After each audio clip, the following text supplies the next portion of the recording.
Hey guys, the Comics Kid 2099 here, and I am joined today by Connor Nielsen. Usually, Hey Connor, how you doing? I am doing very well. Yourself? I'm doing pretty good as well. Usually, Connor and I talk about the TV show from the 1990s, Twin Peaks, but today we are going to be talking about the movie Batman vs. Superman: Dawn of Justice. Connor, what is this movie about? Batman v Superman: Dawn of Justice is from director Zack Snyder and writers David S. Goyer and Chris Terrio. Allegedly, Chris Terrio worked on this. And then it is a follow-up, not really a sequel per se, but kind of is, to Man of Steel from 2013. It stars Henry Cavill reprising his role as Superman. Also reprising the roles are Amy Adams as Lois Lane, Lawrence Fishburne as Perry White. We also have newcomers Ben Affleck as Bruce Wayne slash Batman, Jeremy Irons as Alfred. There's also Jesse Eisenberg as someone who claims to be Lex Luthor. Uh, there's Gal Gadot here as Wonder Woman, and yes, that's how you pronounce her name. It's Gal Gadot. Okay, yeah, because Um, I was going to ask you that. I've been telling friends about this movie, and I was saying it's either Gal Gadot or Gal Gadot, and I couldn't remember. I could not remember how to pronounce it. I saw some kind of panel, and she said, "My name is pronounced Gal Gadot." Okay. So I'm just gonna take it from her that her name's Gal Gadot. When they first announced her casting like a year and a half ago, my first thought, I don't know how much Star Trek the series you ever watched, but I said that sounds like a Cardassian name because there were these Cardassians. They were kind of bad guys, and one of them, his name was Gul Dukat, and when I heard her name, I was like, she sounds like a Cardassian. Uh, Yeah, who else is? Oh, we also have Diane Lane reprising her role as Ma Kent, Martha Kent. Just Ma is short for Martha. And with the plot, as I'm really trying to sidestep this, Superman is a sociopathic, fascist, self-absorbed psychopath, and he is a love slave to Lois Lane, and does not care about any political ramifications for anything he does, and does not care about a village getting massacred by a gang of mercenaries, and he does not care about what happened in that situation because at least Lois is safe. A dude got blown in the face, but as long as Lois is safe, he's happy. And then what happens is we have Bruce Wayne, who is a murderous, psychotic, fascist a-hole, comes into the fray, and he hates Superman because way back in Man of Steel, when what's his face, Superman had a straight face while buildings crumbled fighting Zod. The Wayne building went down, and he's like, "Oh my gosh, this guy has collateral damage. We need to take him down." And so basically, everything he does from this moment forward is him premeditating the murder of Superman. Oh, and Lex Luthor is in there. So, Comics Kid 2099, what did you think of Batman vs Superman: Dawn of Justice? So, I guess I should preface this. Some people were getting really excited for this movie. Like pretty much as soon as it was announced that this was going to happen, people were getting excited. And I was trying very hard not to. Pretty much ever since X-Men: Days of Future Past, I've been trying very hard to avoid trailers for movies that I know I am going to see because I feel like a lot of times that can ruin the movie for me. I'm still pretty sure that part of the reason I didn't enjoy Days of Future Past was because I had seen the trailer so many times and I came to expect certain beats in the movie because I had seen certain things in the trailer and I knew, okay, that hasn't happened yet, so this thing it can't be exactly what it looks like in the movie. So I had not seen any of the trailers for this movie, but I did know because of social media that Wonder Woman was going to be in this movie, and I knew that Doomsday was going to be in this movie. If you're a comic book fan, Doomsday is the monster that killed Superman in the comics, and that is one of those things that I really feel like this. I would have been at least a little bit more pleasantly surprised if they had held that reveal. If they had not shown Doomsday in one of the trailers. I don't remember which one it was, but I remember when it happened, everyone on Twitter was talking about it, and I feel like if they had just not shown that in the trailer, that would have at least been a nice little surprise in this movie. But because I knew Doomsday was going to be in this, I went into this movie expecting somebody to die. And Connor didn't mention this part yet, but here's a huge, huge spoiler. Superman dies. He kills Doomsday, and Doomsday kills him. So what did I think of this movie? I did not like it for all the reasons you mentioned, but also I felt like this movie was very confusing. Like there was a lot of stuff in this movie that I just did not understand. I had to go home, and when I first left the theater, I watched it with my dad, and I said, this is probably somewhere in between a 6 or 7 out of 10. By the time I went to bed that night, on Friday night, I had talked with a friend for roughly an hour trying to figure stuff out with this movie, and he was explaining stuff to me, and I was kind of putting into words what I liked and didn't like. By the time I went to bed, I realized that it was really closer to a 4 or a 5 out of 10. And I'm now questioning whether even that's too high. Like, there's just so, like, whenever I try to remember what I enjoyed about this movie, I'm having trouble remembering anything. There's so much about it that I did not like, and what I thought I enjoyed in the movie, I'm now realizing, well, that was really minor stuff. There's, like, I guess the biggest thing when I first left the theater, the biggest thing that I did not like was Lex Luthor. That's another one of those things. When they first announced that Jesse Eisenberg was going to be Luthor, everyone in their mom was saying, "Oh no, he's going to be terrible. This is going to be awful." And I was saying, "I've never seen him in anything before. Let's play the wait and see. Maybe he will be good." And I didn't like him. He was really campy and over the top. And we've had Lex Luthor's be campy and over the top before. Gene Hackman was very silly at times. Kevin Spacey was a little bit silly at times. But both of those versions of Lex Luthor also had charisma and presence, and they felt threatening. Gene Hackman, he's, almost every minute that he's on the screen in the first Superman movie, it's a laughable moment, partly because Otis is on the screen with him. But and he's discussing his evil plan like an hour before we see it happen on screen. He's talking about, okay, he's weak against kryptonite, and he can't see through lead. Let's put the kryptonite in a lead box. But then when that happens in that movie, I'm feeling threatening from him. Like, I'm getting a sense of foreboding because his evil plan is working. In this movie, Lex Luthor, he has his men kidnap Martha Kent. He pushes Lois Lane off a building, and using his blood in General Zod's body, he creates Doomsday. And I don't feel anything. None of that in any way feels menacing or threatening to me. Like, I'm looking at this and I just see like a 17-year-old CEO of a company. And I know that he's the same age as Henry Cavill. And that's another thing, that a lot of people I knew were complaining that he looked way too young, but he is the same age as Henry Cavill. But he just I don't get anything from him. And I'm pretty sure this kid is, I keep saying kid, that's a little condescending. I'm pretty sure he's capable of being a good actor, but I didn't get anything in this movie. Yeah, Jesse Eisenberg, he's one of those actors that you can tell as an actor he wants to do so many different things, but I feel like he gets typecasted. Mm-hmm. He was in The Social Network as Mark Zuckerberg. So that kind of neurotic, socially awkward, semi-twitchy, social outcast, he's always that same character, unfortunately. Yeah, oh, go ahead.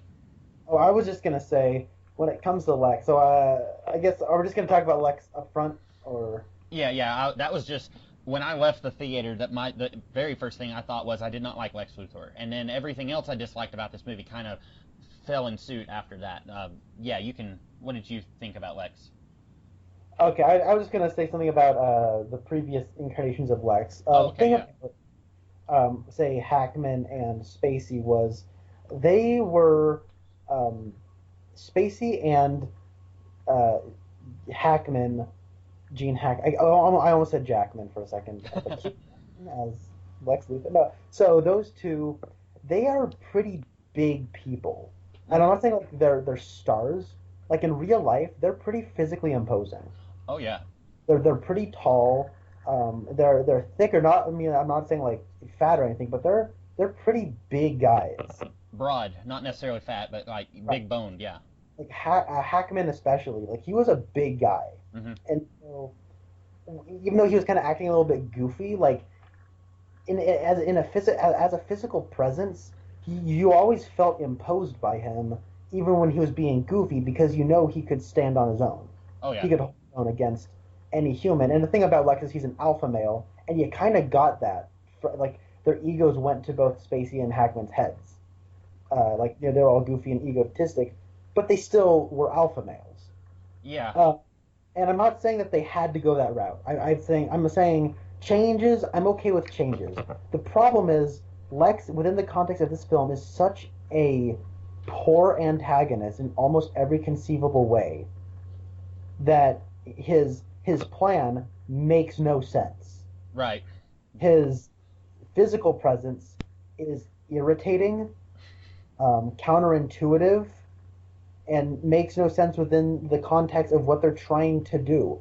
And then the performance is just like having weak expired cheese on top of a sandwich. It is so weird, but not in the right way. Like, and I feel bad for Jesse Eisenberg because you could tell he was making artistic character choices, and I feel like at the end he gives a big monologue about how he hates God and how he was abused as a kid because he's basically a Batman villain. Of course, he was abused by a kid as a kid. But like certain things from that monologue, like it kind of informed the performance. It didn't really inform the character. So I appreciated the performance by the end of the movie. The character still makes no sense to me. Um, you were talking about how Hackman and Spacey are both like larger than Eisenberg. I would not have had a problem with the idea of Lex Luthor is a scrawny dude, and like that. I think that could have worked because Lex Luthor's biggest power is his intellect, and he's very often portrayed. I don't want to say very often. A lot of times he is portrayed as a guy who the only reason he hates Superman is because he makes it look bad for humans. Like he would in Brian Azzarello's Luthor. Brian, and what was the guy? Lee Bermejo. They did a Luthor miniseries, and in that he had a great respect for the janitor at his company because he's pulling himself up by his own bootstraps. He's doing the work, but he doesn't like Superman because Superman doesn't have to do any work. Everything is easy for him. So I would not have had a problem with Lex Luthor being kind of physically weak looking, but the movie doesn't do anything with that. And like you said, his plan doesn't make any sense at all. I was, well, I guess part of the problem is a lot of his evil plan isn't really given to us until right at the beginning of the third act. Like, we see him doing stuff in the middle of the movie, but we're not really understanding what he's doing until the very beginning, right before Superman and Batman start fighting each other. That's when he kind of does his big monologue, and it doesn't all add up. It's weird. Like you said, it's very weird. Yeah, it relies on so many conveniences and contrivances, Oh, yeah. and it relies on Batman doing things that you just have to assume he would do. You just don't know he's going to be able to do that. Like, for example, he is there's this Wayne employee who is a bit of a plot point in the first act of the film, who lost his legs, and he's now, I guess, homeless, and he's in a wheelchair, and he's just bitter and angry and hates Superman. And it's revealed that his injury checks weren't getting to him, and then at the end of the movie, we realized that that man wasn't sending back the mail and the checks. It was being intercepted by Luthor, and then having these Bruce Wayne is blind kind of messages. You sacrificed your family or something like that. Yeah, they're sending him those back to Bruce Wayne in order to send him off the edge. The problem is Bruce Wayne had no idea that these were things. Yeah, because when that actor, whatever his name is, Scoot McNairy is the actor's name. He's playing a guy named Wally in the movie, which for a brief second I was like, oh no, please don't let that be Wally West. I don't want them to ruin. Same thing.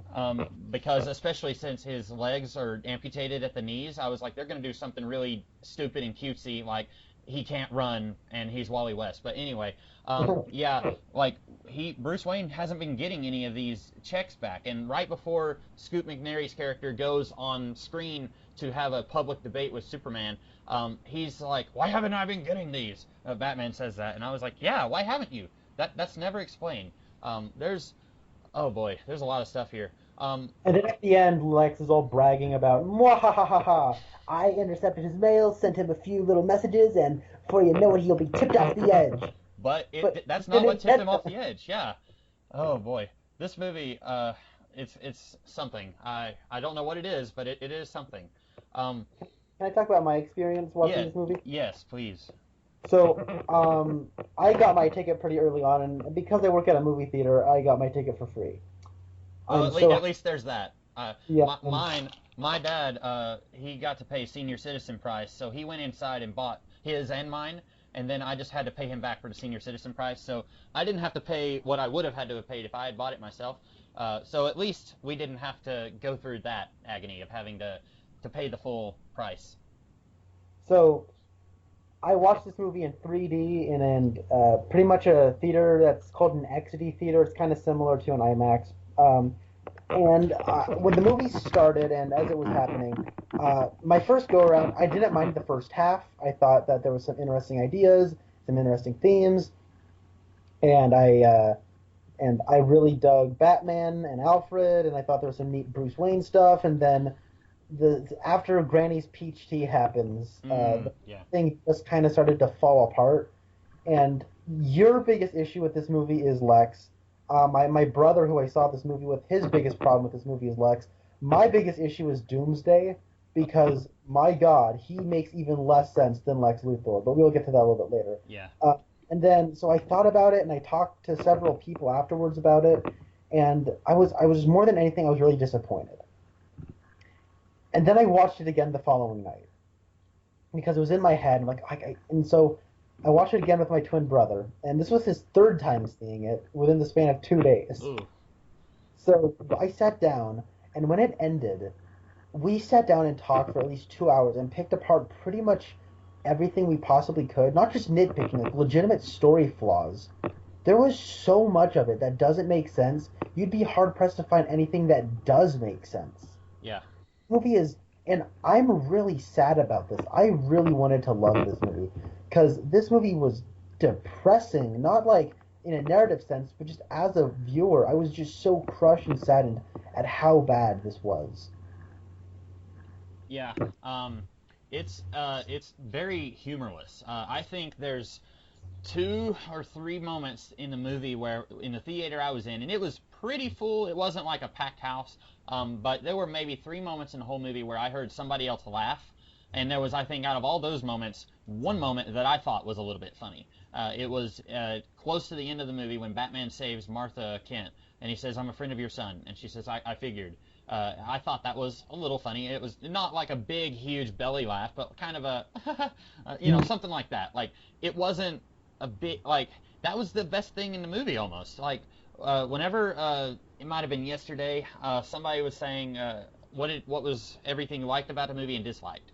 And I told them, and then as for when I got to everything I liked, I was like, I guess there was a few moments I liked. Like, I was trying to think of things I liked, and I just couldn't think of anything. All right, I'm going to try to give out stuff I like. Yeah. I said I didn't mind the first half, the first time going around. That first half is incomprehensible at times. Because I know I'm going to be going into things I like, but they just arbitrarily shove Greek allusions in at, like, what point does Icarus and Prometheus have to do with any of this? Right. It's just some arbitrary reference to make you sound smart. There's, like, okay, we'll get into the problematic first half before the disastrous second half, but what I liked about it was there are some interesting ideas here. These ideas are horribly flubbed and executed in probably the worst way possible, but the ideas are neat in some places. I think Ben Affleck gives a great performance as Batman. Batman as a character is like a nightmarish, like, murderer's idea of what Batman is, but it's probably if Freddy Krueger could create a nightmare version of Batman, this is what it would be. Yeah. But Ben Affleck's performance is great. Jeremy Irons as Alfred might be the best Alfred yet. Oh, now, really? I hesitate to say these things because it is only one movie. I like things a lot, more room. But my goodness, he is excellent. He's not in the movie nearly enough as he probably should be, and maybe he is such a bright spot that I just wanted him in more. And it probably would have been, a little unnecessary to have him in there more. But I really liked him. The banter between those two, I thought was just, they captured that very well. And you know what? There's a couple scenes where Bruce Wayne's doing his sleuthing, where there's some pretty clever dialogue. There's that scene where Diana Prince is looking at the sword that kept the Gordian knot, and then Bruce comes up behind her and is like, "Hey, you took something from me." Like, that is actually some pretty clever dialogue. I don't know who wrote it. I'm sure it was Ben Affleck. But I'm sure it had nothing to do with David Goyer writing that dialogue, because that was some pretty neat dialogue. And I think Some of the action looks cool. Some of the choreography is neat. I really like the scene where Batman takes out like the 2 dozen thugs. I thought that was honestly really neat. There's some like that's kind of where the murder becomes less morally reprehensible because somebody actually jumps on their own life grenade, so it's their own fault. Um, and then I really like the cinematography from Larry Fong. Um, Larry Fong previously was the DP on 300, Watchmen. He was also the DP on Sucker Punch, and now he's the DP on this movie. Everyone always says, well, Zack Snyder's a terrible storyteller and he can't direct actors to save his life, but he's a visually remarkable storyteller. No, he's not a visually remarkable director. Larry Fong is the true hero here. He's the one who's actually capturing these images. It He's the sounds one. like he's the one who's done just about every Snyder movie that people like. Exactly. People always go, well, visually speaking, Snyder is a great director. No, he's not. Yeah. Larry Fong is the one capturing these images, and he's the one we should be giving applause to. Larry Fong is an excellent cinematographer. He gets framing, he has a very distinct style, but you know what? It's not a distracting style. I think he makes it work, especially in this context. Jumping off of Man of Steel, which is a movie I've liked less and less as time has gone on, that movie is filmed pretty poorly, if you ask me. But he kind of makes it work with that movie, but makes his own unique stamp in this universe. So Larry Fong for me is the biggest plus when it comes to this movie, and that's pretty much all I liked in this movie. And Okay. it's 2.5 hours long. Yeah, it's I didn't notice how long it was because we went to a showing that was supposed to start at 3:50, and when it says 3:50, it's supposed to be like that's when the trailers start, and then the actual movie could be like, 4:05 or 4:10. It was almost 4:30 before anything started. Like it was I think 15 or 20 minutes where the screen was just blank and it was just playing music. I don't know what was going on in my theater, but it was probably closer to 4:30 when our movie actually started. So it was almost 7 when we got out. But or well, it was almost yeah. I guess that's about right. For me, things that I liked. I guess I'll go ahead and get into what I liked about it before we go back to tearing it apart.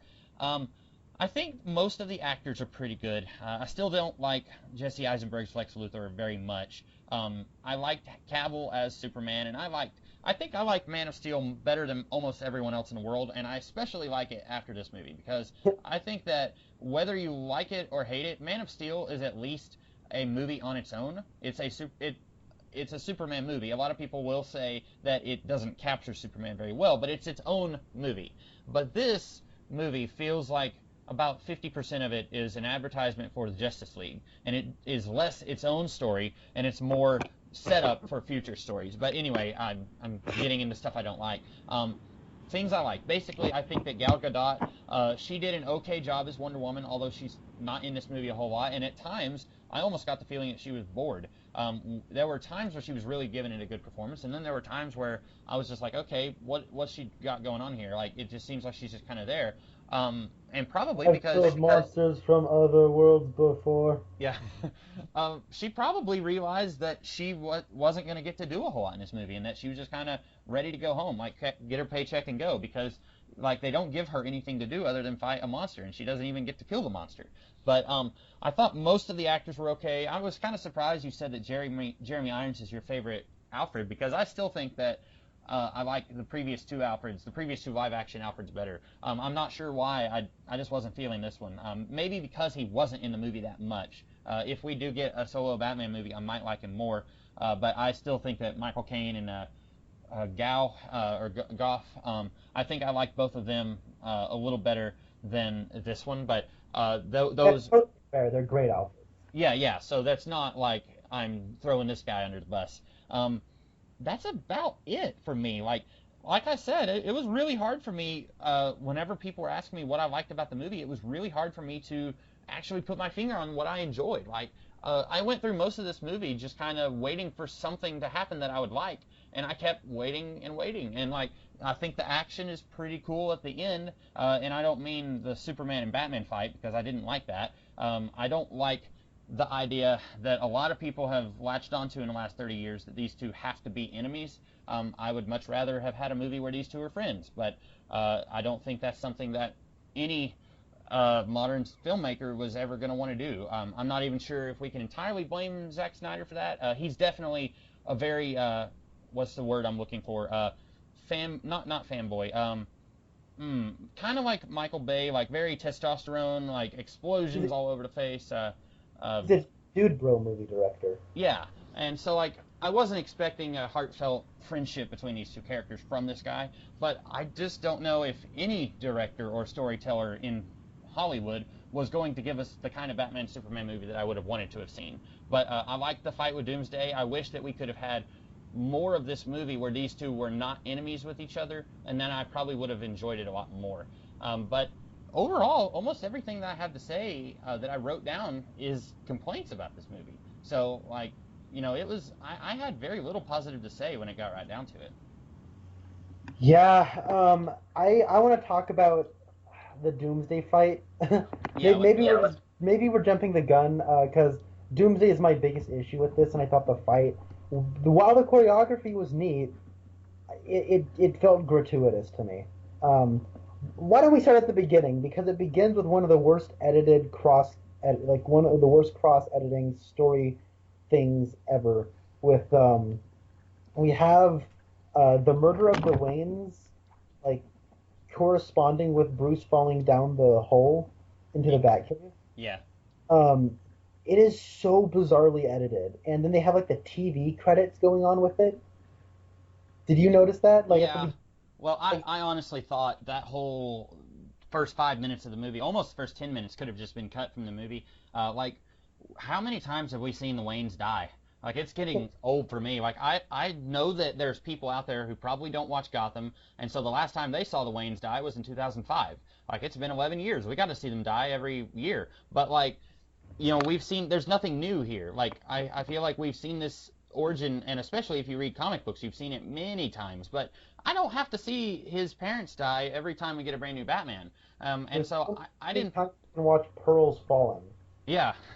I didn't think we really needed any of that, and I think the only reason it was there was to give something on the screen while the credits are rolling. Yeah. So that whole thing was weird. There's like it's fading in and out of black as it transitions between the two, and that really gave that whole. They're trying to do a visual storytelling kind of a thing. It made it very confusing to follow at times because like, oh wait, are we fading to something later, like from that same scene, or are we switching between scenes? Yeah. Because like I think there's like one point where it fades like someone gets shot, it fades to black, and then it fades back in to the other person getting shot. Yeah. And then it's to black, then fades into Bruce falling down, and then it fades back to the shooting, then it fades back to him in the cave.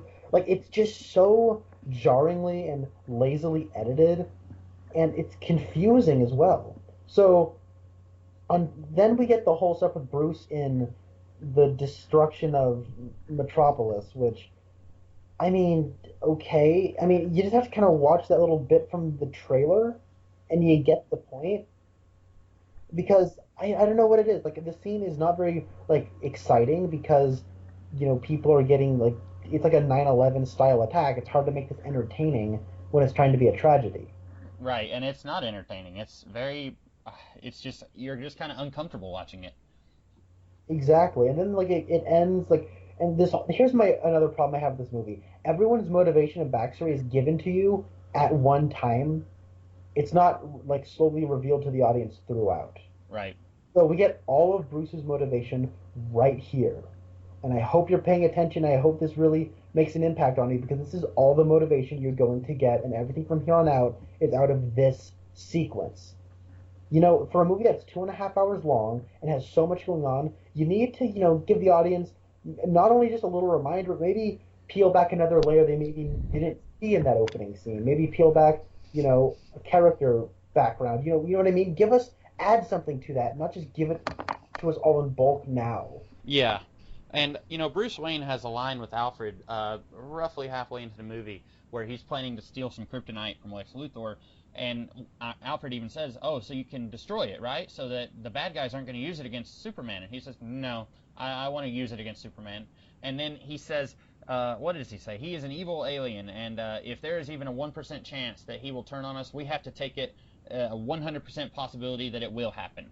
And I remember people talking about that line months before the movie came out, saying that would be a really fantastic Lex Luthor line. Too bad it's coming from Batman. And I was thinking, yeah, that's one of those things. Like, it shouldn't be that hard to get a Batman right on film. Like, you know, I remember when the Batman Begins and the Dark Knight movies came out, and then I looked back at the previous live action movies and thinking, like, you know, in the Tim Burton movies, he kills a lot of people. And I remember watching, like, Batman Begins, where that's like a plot point, that he does not kill. And I was thinking, you know, why in the world is this so hard for people to still get? Like, why is this a Batman who kills people? Like, it just, and not only does he kill, like, bad guys in the heat of the moment, like, that's one of the things that I will defend in the Man of Steel movie. Like, I still don't like that Superman kills.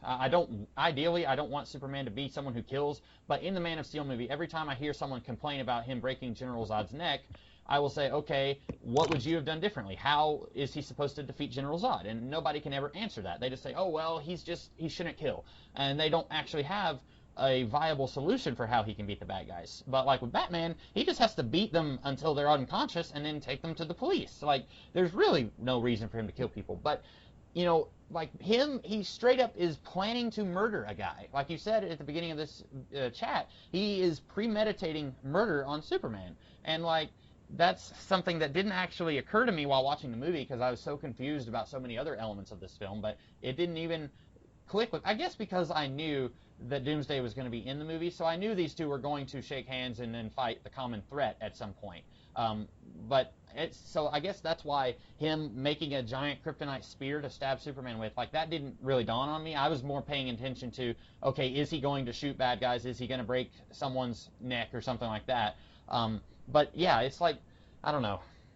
You know what? Psychologically, Batman in this movie is a better Lex Luthor than Lex Luthor is. Like, Yeah. his whole ideology is straight up classic Lex. And, Mhm. like, he's like a villain. Like, he's a straight up villain in this movie. Like, Yeah. there's like that line where he says, well, here I am. And I expected that to be followed up with, Yeah. like, the most evil laugh ever. Because, like, that wouldn't have been out of character. Right. Yeah, Yeah. this movie, it's the more I talk about it, the more I'm just, it doesn't even make me angry because I really, what I saw of this movie before going into it, I wasn't expecting it to be like a high art, not even high art. I wasn't even expecting this to be like a fun, enjoyable superhero movie. I was expecting it to be pretty dour, but this movie is so perplexing, and the more I talk about it, the more confused I get. You wanted to talk more about the Doomsday thing. No, I want to get to that at the end. I really want to talk about this first half and why I don't Okay. like it. Okay, yeah. So, okay? Okay. So when I talk to DC fanboys, what the general response I get is, "Oh, critics just don't like it because it isn't fun." Yeah, it not being fun is just kind of like the cherry on top of the kick in the nuts. Mhm. But at the same time, it's not a good movie. They're like, this is a political, dark, serious superhero movie for grown-ups. No, this movie's politics are so juvenile and so unexplored, and it's all that it feels even less mature than what DC fanboys think of Marvel movies. Yeah. Like, say what you will about like Ant-Man, it is silly and goofy, but Winter Soldier, that is a legitimately like thoughtful on a political level. That is very mature, and it explores an argument, both sides. Heck, Zootopia is more mature than this movie. Oh, wow. I haven't Not seen Zootopia, but I don't doubt it. That would not surprise me if Zootopia was just a more coherent film than this. It's not even, I keep talking about how this isn't an enjoyable movie. That's not why I hate it. I would have loved to have had a fun, enjoyable Batman and Superman team-up movie, but that's not why I hate it. I hate it because it doesn't make sense. Like, it's just, from scene to scene, this movie is just weird. And, like, there's so much stuff in this that I'm not kidding. There's stuff in this movie that it just went completely over my head, and we'll talk about it later. And I had to go home and talk to a friend of mine for about an hour, and I was like, oh, okay, that's what was going on. And it was figuring that out that made me like this movie less and less the more I talked about it. But yeah, so, sorry, I keep interrupting you. No, it's fine. And like I get it. Like I've talked to people who do like this movie, and I feel bad arguing with them because I wanted to like this movie, and I feel like I'm just kicking them while they're down. Like Because, like, no, it's like I'm taking them out of their high. Like, no, I want you to be happy. I'm glad this brought joy to at least someone, but I just really didn't like it. So the first half, what happens is Lex Luthor all of a sudden is a big deal. I mean, where was he besides his company name being on the side of buildings in the last movie? Yeah. But that, okay, whatever. It's a movie. It's a comic book movie. That's fine. I can get away with that. Um, but my issue is the constant references to divinity and Greek gods and obvious symbols of the devil and of God, and they're saying, oh, Superman is a god and all that kind of stuff, and he's the god among men. And there's talking, it's so on the nose. You have Neil deGrasse Tyson explaining paradigm shifts to the audience, Mm-hmm. and my biggest issue amongst all the stuff, though, is it doesn't mean anything because the so-called God, and this movie is like trying to be self-aware on its, mythological self-awareness as superheroes being the kind of the modern day Greek myths. Yeah. Like it's trying so hard to do that, but Superman does not have a character. He doesn't. Yeah, he's basically he goes from, like you said, he doesn't care what what political ramifications his actions cause. He actually says, a line that he says is, "I don't care. I don't care. The woman I love was in danger. I saved her." And like that's, I guess, supposed to be very romantic. And let's go ahead and I'm just going to cover that really quickly. I did not expect them to jump so far ahead in their relationship. I guess I should just stop expecting these movies to slowly explore two characters in their budding romance, because this kind of thing sort of happened in the Iron Man movies where we went from Iron Man 2 to Avengers and they were kind of a couple in Avengers and it just happened off screen. But this is 100,000 times worse because they kiss once in Man of Steel, and I thought that was jumping the gun quite a bit because they barely know each other. And then here, they're sharing an apartment, and spoiler, we find out that Clark was going to propose to her. Where did all of this relationship stuff come from? It's just, it jumps so far ahead in that, and I guess maybe it's because they're not planning another solo Superman movie for a while. Presumably he will come back like he did in the comics, but they're not planning one, so I guess they figured they needed to just go ahead and escalate things a little bit with their relationship. But it doesn't mean anything. So it could be more dramatic at the end when he has to die. Yeah, but I find myself not caring because we haven't gotten to get to know either of these characters. We got to know him in the first movie, and we got to know her a little bit in the first movie, but we haven't gotten to see them get to know each other. It just happens all off screen, and he, like you said, he doesn't really have a character. He goes to Africa, was it? I think it was Africa where she was, or Saudi Arabia or something like that.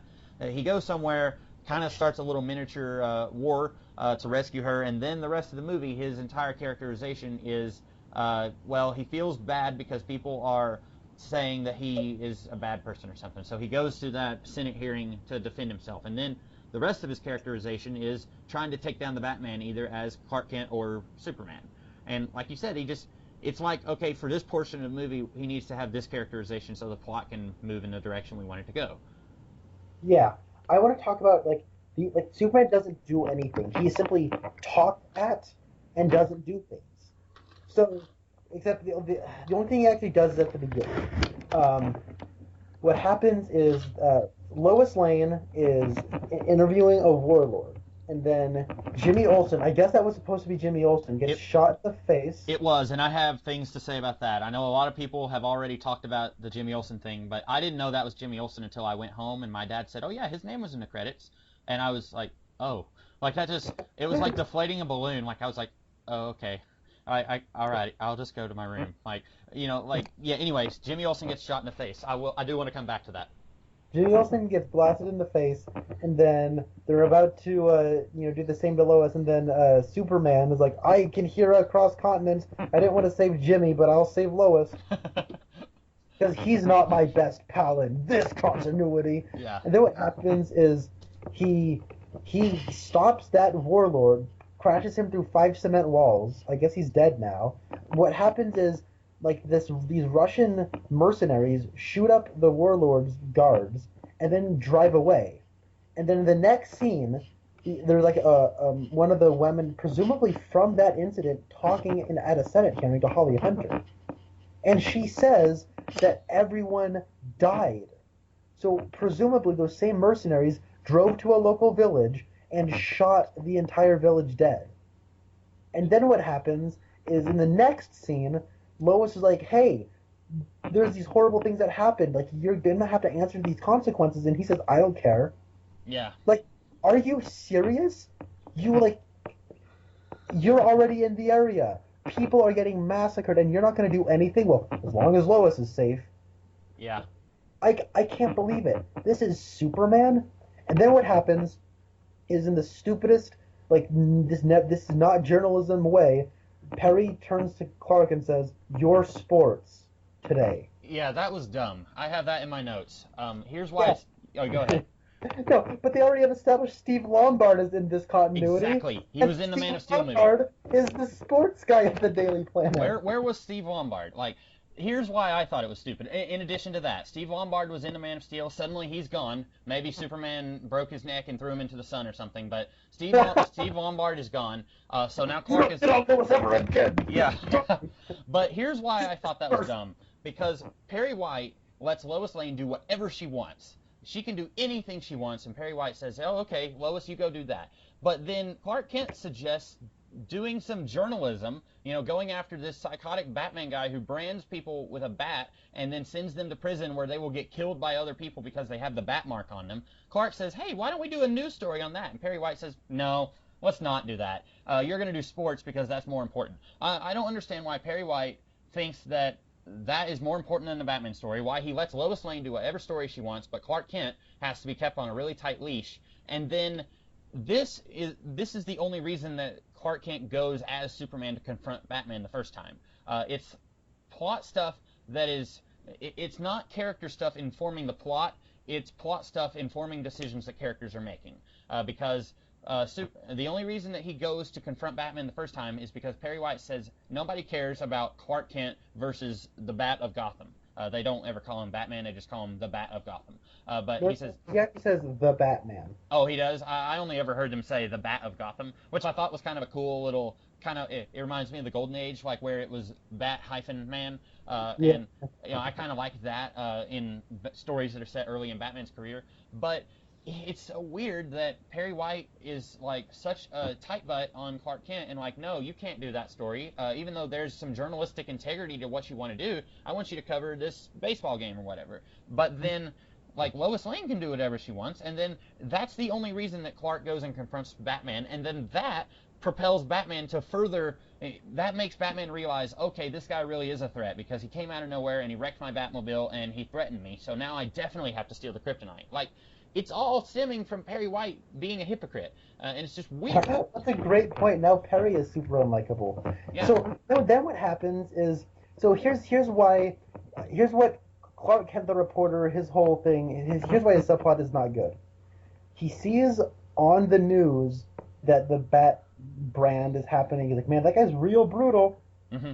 Then he's like, hey, I want your opinion, Bruce Wayne, on this. I want to know what you think of this Batman guy. He's like, I'm not going to answer that question. I'm just going to say Superman.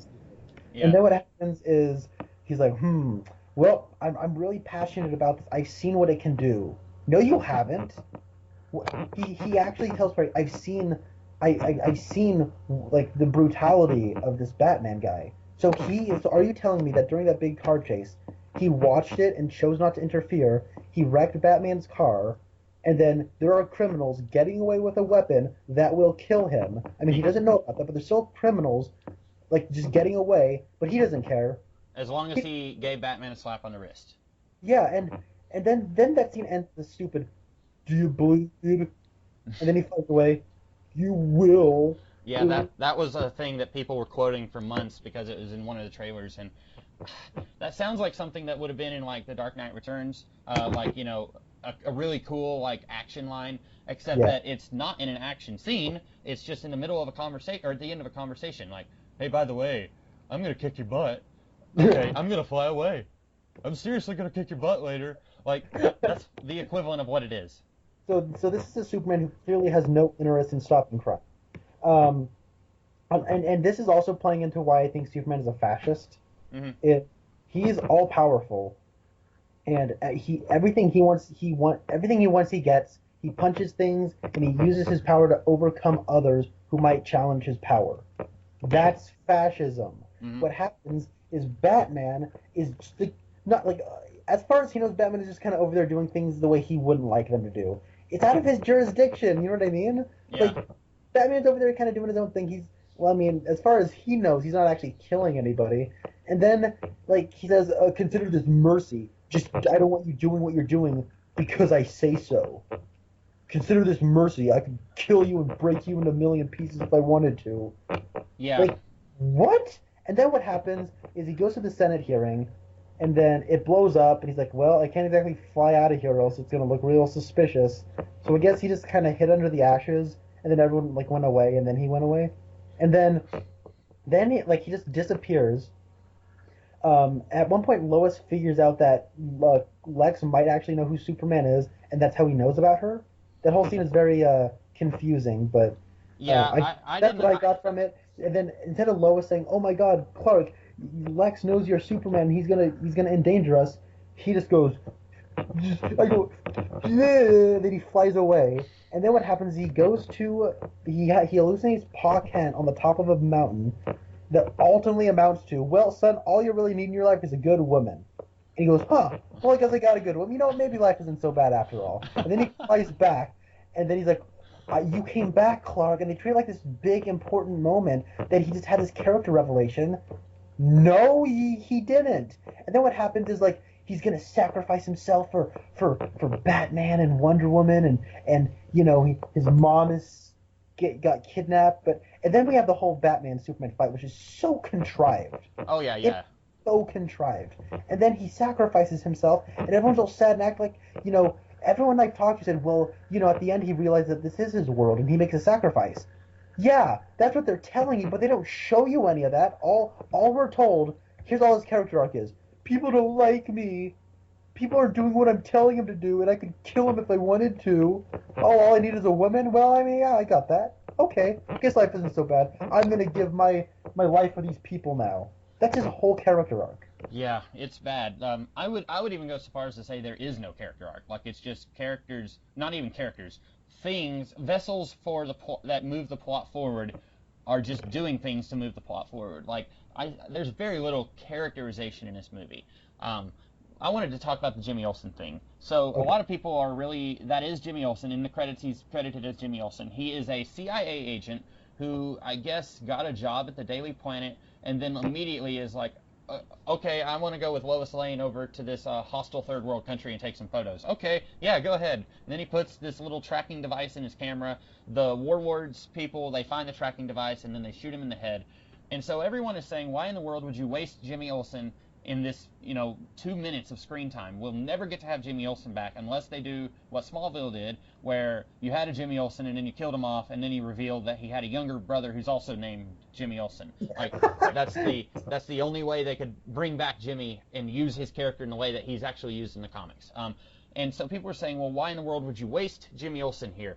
The defense for this probably, if you had Zack Snyder here with us right now, he would say, well, we've killed Superman at the end of this movie, so we're not going to be doing a solo Superman movie for a while, probably not until after Justice League or something like that. So we wouldn't have an opportunity to use Jimmy Olsen again, so we wanted to just shove him in here and then kill him off in the first 2 minutes of the movie. I would say to that, that's not a good defense. But if you're going to kill off a character, why not call this guy Hank Henshaw? This is something that occurred to me after I saw the movie. In the comic books, you had this issue that John Byrne did. I think it was John Byrne. Or it might have been, by that point, Byrne might have already been gone, and it might have been Roger Stern. But it was basically a parody of the Fantastic Four origin story, where you had these four people who try to go into space, and then they get these horrific powers, but instead of becoming superheroes who live, all of these guys die very horrific deaths. And Hank Henshaw basically becomes an artificial intelligence after that. And he was the Reed Richards of the group. And then he, in the death of Superman, he's one of the four replacement Supermen. So if you're going to just kill off some dude, why not call him Hank Henshaw? And then whenever you do your Superman resurrection story, why not bring back Hank Henshaw? Now, admittedly, they're probably not going to do anything very much I don't want to say silly because it's going to make it sound like I don't like it, but all the stuff about Superman that I really love, like the Bottle City of Kandor, or Superman having a secret identity on the Bottle City as Nightwing and Flamebird, stuff that people are going to say is really silly and goofy, like having 4 replacement Supermen after Superman dies. Probably we're not going to get any of that in these movies. So you probably would never actually have Hank Henshaw return from the dead as a robot Superman, but I still think that would have been a neat little reference, and then you could at least save Jimmy Olsen for the future. If Zack Snyder doesn't want to do Jimmy Olsen, someone else might. So that 2 minutes of movie, at first I thought, oh, okay, he has a camera, but it's not Jimmy Olsen. But then when I came home, my dad said, oh, yeah, it was. I just I was so deflated. I was like, oh, alrighty, okay then. I guess that's a thing that happened. It was so weird. No, that point you made, that's great. That would have been awesome if it was Hank Henshaw. That would have kind of made sense. Or at least more sense than what they did. Yeah. Is there something you wanted to talk about besides? Well, let's see. I'm just kind of going through my notes. Yeah, so when Lex blackmails Superman to go and kill Batman, and Lex has this really dumb speech about how I knew if there was such a thing as God that he could not be all good and all powerful. He was either all good or all powerful. He's one or the other. But Lex already knows that Superman is weakened by kryptonite, so he knows he's not all powerful. But now this whole plot is trying to prove to the world, I guess, that Superman is not all good. He wants to show everybody that Superman, look, he killed Batman. He's got Batman's head in his hand. And so he wants to prove to everybody that he's not all good. Never mind the fact that everyone on the planet has just spent this entire movie talking about how Superman is a menace and how he disobeys human law and just does whatever he wants. So everyone already thinks that he's a demagogue. There's no reason at all to go through hoops trying to get him to kill Batman. But he kidnaps Martha Kent, and he says, all right, if you don't go and kill Batman, then I'm going to kill your mom. We're going to burn her with a flamethrower. And you've got, he says, when you first got here, you had an hour. Now you have a little bit less. But then the very next thing we see is one of Luthor's thugs is setting down a timer that says 37 minutes. I was like, what? It took you 23 minutes to say all that? That was like a 5-minute scene. Where did the other, 20 minutes go? That was weird. But, so Lex blackmails Superman to go kill Batman. I don't know why, because Lex doesn't have anything against Batman as far as I know, but he just picked Batman, I guess. He says, I just want you to go. Can you explain to me when Lex found out that Superman is Clark Kent? Because that was never explained in this movie, was it? You really have to make some assumptions. Okay. Because he has all those video files on, the other members of the soon-to-be Justice League. So presumably, I guess he's just been spending a lot of time, scouring the internet and every single digital file for any information on metahumans. But that just kind of came out of nowhere, I thought. It was a really weird, oh, by the way, I've known all along. He also, is really taking a lot of time to design those logos. Yeah. So he hired somebody right out of art school. All right, nobody can know about this. You can't put it on your resume, but I want you to make a really cool looking an A. Imagine if this guy was wearing a belt, that this is what his belt buckle would look like. And I need you to make yeah. Oh boy, that was, and I'll get more into the Justice League later. That's in my notes later. But so he blackmails Superman, and then Superman goes, and at first, basically, I heard a lot of people saying that this movie had no plot, and that's not true. It does have a plot. It's just a very simple plot. And simple is not necessarily bad. When I took creative writing classes in college, my professor, his catchphrase was keep it simple, stupid. You don't have to do something really overly convoluted. You just got to keep it as simple as possible. And, you got to spotlight the characters more than you do the plot. And I understand that. The plot here is basically the same as any superhero meets superhero for the first time story. If you have, I don't know, when Spider-Man and the Fantastic Four first met, they fought each other for a little bit, and then they realized they were on the same side. And that's kind of what we've got going on here, except that these two characters both, really hate each other, and then it's through a very contrived set of writing weirdness that they realize that they're on the same side, and then they fight a common foe. So Superman, when he first gets there, and Batman's all armored up, and he says, so here I am. And then Superman says, listen, I just wanted to say Lex Luthor is, and then he gets doused with an explosive or something. And he keeps trying to, for about 30 seconds, he keeps trying to tell Batman, we don't have to fight. He's trying to say, Lex Luthor kidnapped my mom. But he doesn't actually say it. And then eventually he just forgets that, and he just starts punching Batman and throwing him all over the place, and Batman is throwing kryptonite at him, and they're fighting, and then finally Batman is inches away from killing Superman, and he says, "You've got to save Martha!" Because, Connor, I'm sure that you, like me, you address your mom by her first name. You don't say mom or anything like that. Because Wait, hold on. Wait. Comment. Is your mom's name Angie too? What? Huh? Oh, so we're on the same side because our moms have the same name. Yeah, no. Yeah. But yeah, so like he says, "You've got to save Martha," and then he's like, Oh my God! I just realized something. "What?" Batman is Norman Bates. But yeah, so this I guess puts Batman into a moment of clarity because now he's like, "Oh, our moms have the same name, so I guess you're not such a bad guy after all." 30 seconds before this, he's throwing Superman, literally, he's got him attached to a bat rope, and he's throwing him around the room, and he says, "I bet your parents taught you that you mean something. My parents taught me a different lesson, that when you die in the gutter, it means nothing." So he knows that Superman has parents, but then when he finds out that his mom's name is Martha, that's like, oh, okay, well, my name's Martha too, so I guess we're buddies now. But this does not... Well, first of all, Superman waits way too long to actually say, "They kidnapped my mom. We need to stop fighting. The only reason I'm here to fight you is that they kidnapped my mom." Like, he could have just sat there for 30 minutes letting Batman throw everything that he had at him, and he said, "Once you're done, I need to tell you something. My mom has been kidnapped. I need your help. Like, I know I don't like you, and I told you to stop being Batman, but I need your help. You're the only person, I guess, who can help me find her." But he waits. And then... Not only that, but Batman realizing that Superman's mom is the same name as his mom, that does not negate any of the potential problems that he had with Superman. Earlier in the movie, he's talking to Alfred about how he's an evil alien and he can do anything he wants, and we have to kill him now before he can do anything to us.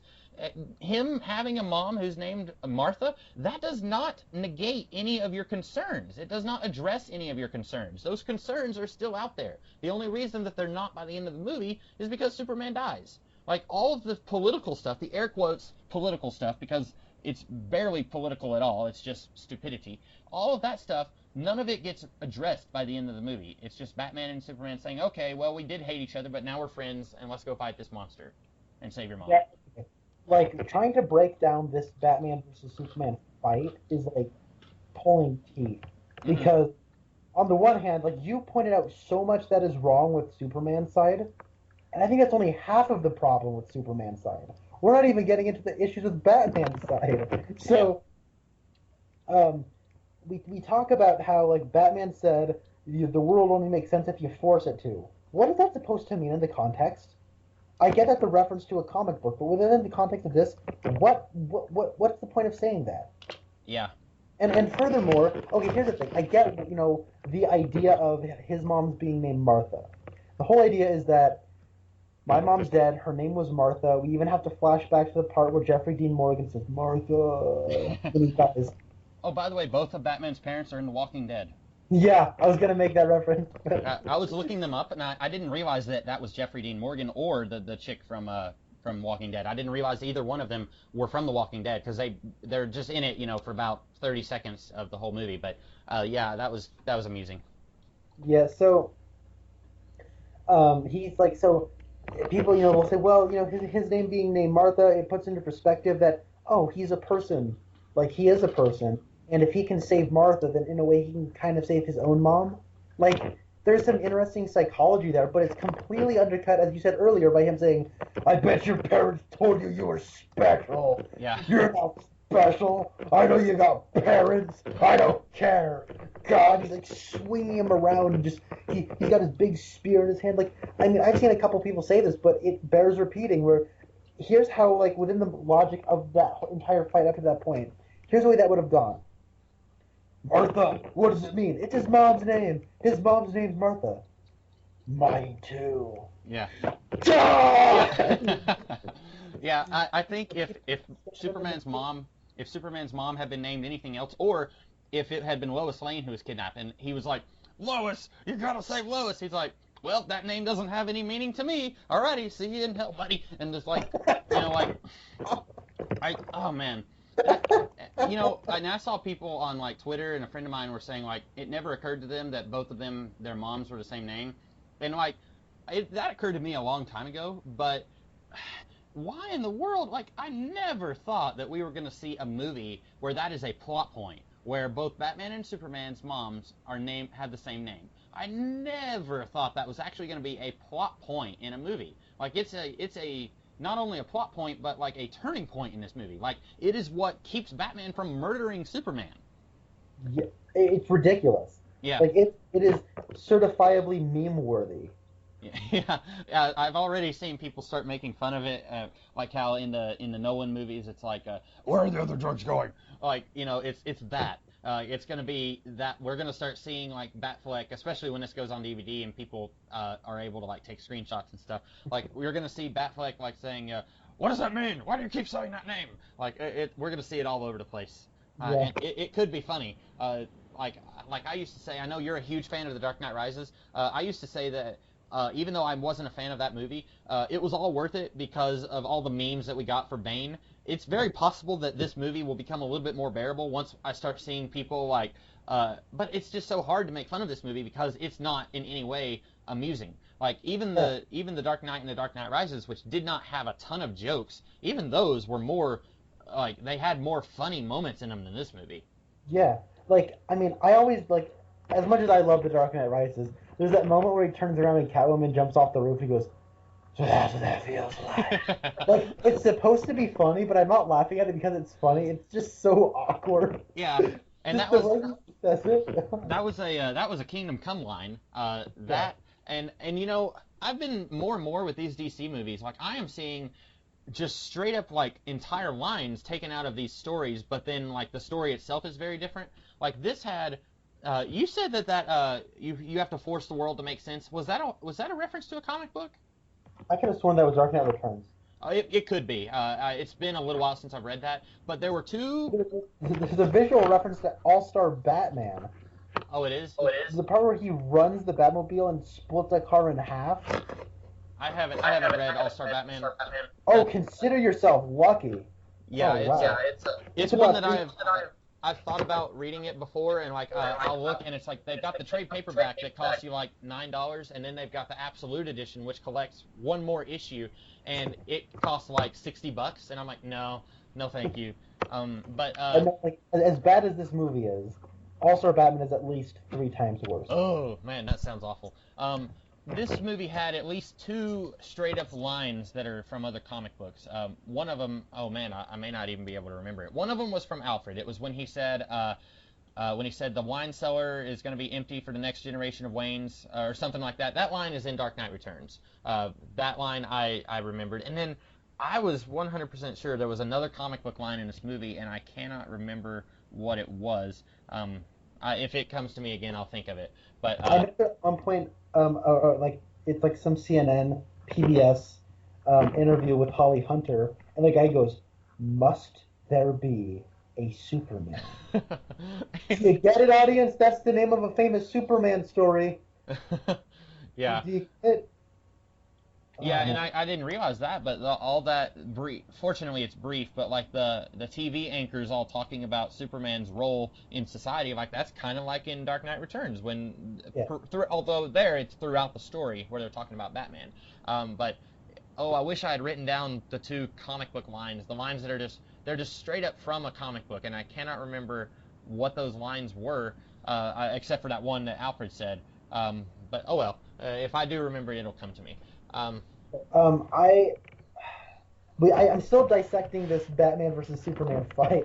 So now let's talk about how this entire thing could have been prevented, because there's at least like 5 different ways. So what happens is, while I'm watching the movie, I'm thinking of how it should have ended is going to tackle this. Oh yeah. So like there's a part where he's like, "You'll never find Martha in time." Then, "Oh, you mean this Martha right here? Well, I just flew around Gotham City 18 times while you were talking, and I found her. No one noticed." Yeah. Like.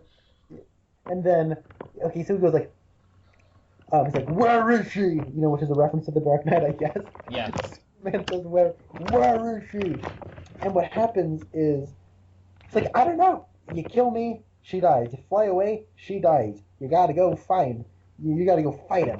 You gotta fight him. But he's like, but no helicopter's like going to be following him. How does he know? Yeah.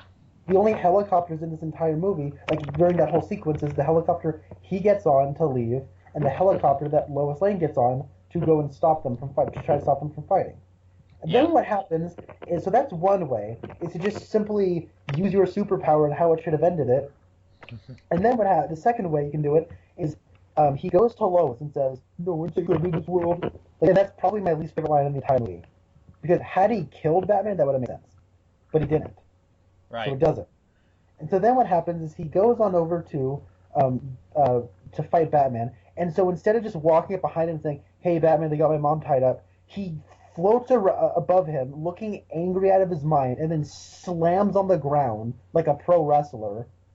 And then he's like, looking like he wants to fight. Why didn't you just walk up behind him and be like, "Hey, Bruce, they got my mom"? Yeah. Like that's option 2. Option 3. You don't understand. Oh, I understand. And then he smacks Bruce across the parking lot. How come? And then when he's down, like, how come you didn't smack him? How about you interrupt him from saying? How come you don't interrupt his interruption and be like, "They got my mom"? How come you do, like? So there's part 3, and then there's the part where, like, there's at least 4 or 5 different times in the entire fight where there's distance between the two. Batman doesn't have gadgets at his disposal. Superman's on the ground. There's distance between them, and there's like 30 seconds of them catching their breath where he can just quickly say, "My mom's tied up. Lex Luthor planned this." Listen to how quickly it took me to say that. Yeah. I mean, it's weird how Superman, after twice, he tries to tell Batman, "Hey, they have my mom," and then it's like, "Oh well, he won't listen to reason, so I guess I better fight him." But then once he's about to die, "Oh hey, wait a minute, I was going to tell you earlier, and I forgot. They had my mom." The final option to preventing this whole stupid fight from happening is, how about I just use my X-ray vision? Hey, that's my mom, and then sneak up on them. Yeah.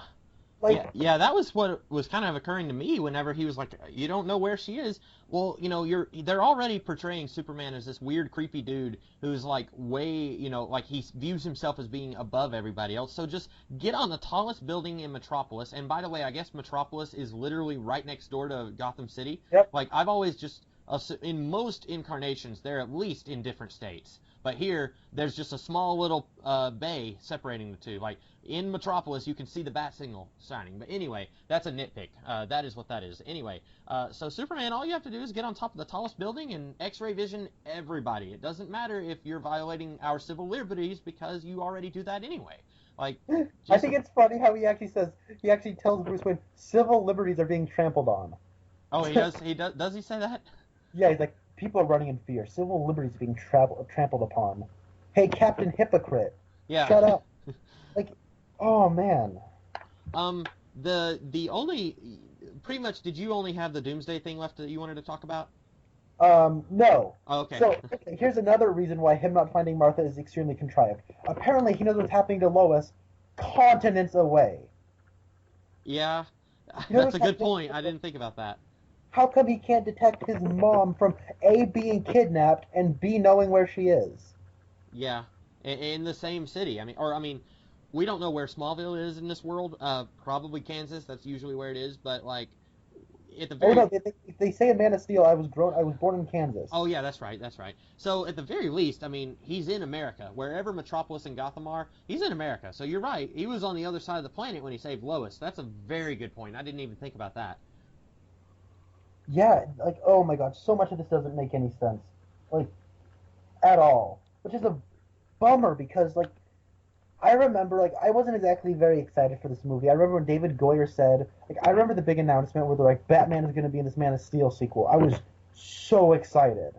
And then the very next day at that same Comic-Con, David Goyer said, I'm thinking about calling this movie Batman versus Superman, and I immediately got less interested. Yeah. Because heroes fighting is not interesting. It's not. Batman and Superman fighting, least interesting of all, because all we know, like, we know Goyer and Snyder are Batman fanboys, so they're going to contrive a situation so Batman can win. And so then what happens is, I don't trust Goyer and Snyder to, like, make this an ideological battle between the two, and guess what? It's not. Right. And then what happened is they cast Ben Affleck, which I was okay with. Around that time, he actually won the film he directed won Best Picture, Argo. And he brought on the Academy Award-winning screenwriter Chris Terrio, um, who Argo. actually wrote Argo, to do a treatment on the script. And for a while it said screenplay by Chris Terrio, story by David Goyer. And then sometime later, that credit changed to screenplay by Chris Terrio and David Goyer. So I don't know if David Goyer did a last treatment on the script or what, but this is going to be a fascinating thing to go back to. And the trailers never really the trailers didn't really do it for me. So, but either way, I was excited for this movie. You know, I just it was Batman and Superman going to be in a movie together, and I like Henry Cavill as Superman. I mean, he doesn't even turn in a performance this time around. Like, he has nothing to do. Yeah. And man, I have nothing but disappointment for this movie. I'm so sad. Well, and do you think, because this was something I was going to ask you earlier, do you think this movie is going to kill anybody's career? Because I was thinking about it, and I think that Ben Affleck, he's done bad movies before, and like there's that thing, I don't know if you've seen it, of Sad Affleck, where I've seen that. That is hilarious. yeah, they're doing like the what do you call it, Sound of Silence, over this interview with him and Henry Cavill, and like, that was kind of a mixture of hilarious and heartbreaking, but I don't think that this is going to ruin Ben Affleck's career. He's going to go home with his millions and millions of dollars, and he may be sad that people don't like his movie, but, he's just one small part of this movie. Really, it's not him that people don't like. I don't think I've heard anyone say that Ben Affleck was bad in this movie. People are talking about the direction, and they're talking about the writing and the story. But I don't think this movie, personally, I don't think this movie is going to really ruin anyone's career. I mean, people, up until, I'm assuming people are going to be making fun of Batman and Robin until the day they die. But that's not like, even George Clooney, his career is still going strong now. So like, I don't know if this movie is actually going to kill anyone's career. What do you think? I don't. There's never there's no Josh Trank to this one. Right. There's no like real scapegoat because they already have Zack Snyder signed on for the Justice League movie. Oh, so boy. they already have their eggs in his basket, which is from the moment they announced that, I thought was a terrible choice. Yeah.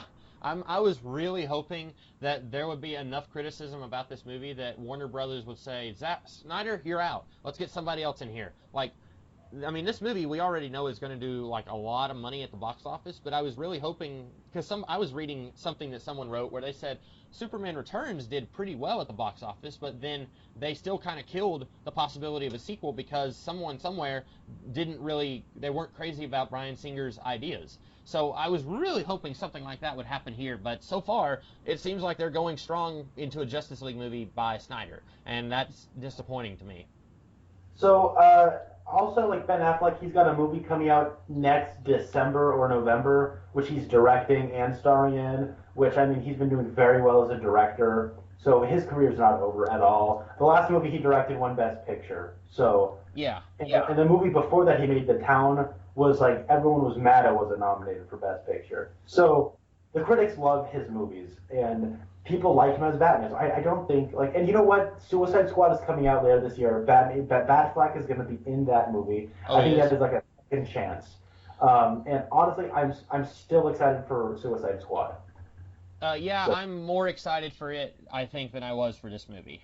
But, I've already said I want to see a fun superhero movie. Well, we know we're not going to get it with that, but at least, hopefully, knock on wood, hopefully the story will make sense. That's really, at this point, that's all that I'm hoping for. And again, Man of Steel, like it or hate it, the story at least made sense there. This story in this movie makes no sense at all. It's just perplexing. I can't believe some people okay, I understand everyone has opinions, but it's hard for me to believe that somebody will be like Dark Knight Rises, but Batman v Superman. Yeah. That's where it's at. I can't imagine that happening. I did not like Dark Knight Rises as much as you, but it's a better movie than this, and it's at least got stuff going on. It's thematically got some things to say. This movie is punching. It's lots and lots of punching and one-liners, and not even good one-liners. It's one-liners like, "Do you bleed? You will." That's the extent of the intelligence of these one-liners. What about that hilarious dialogue exchange? Issue with you?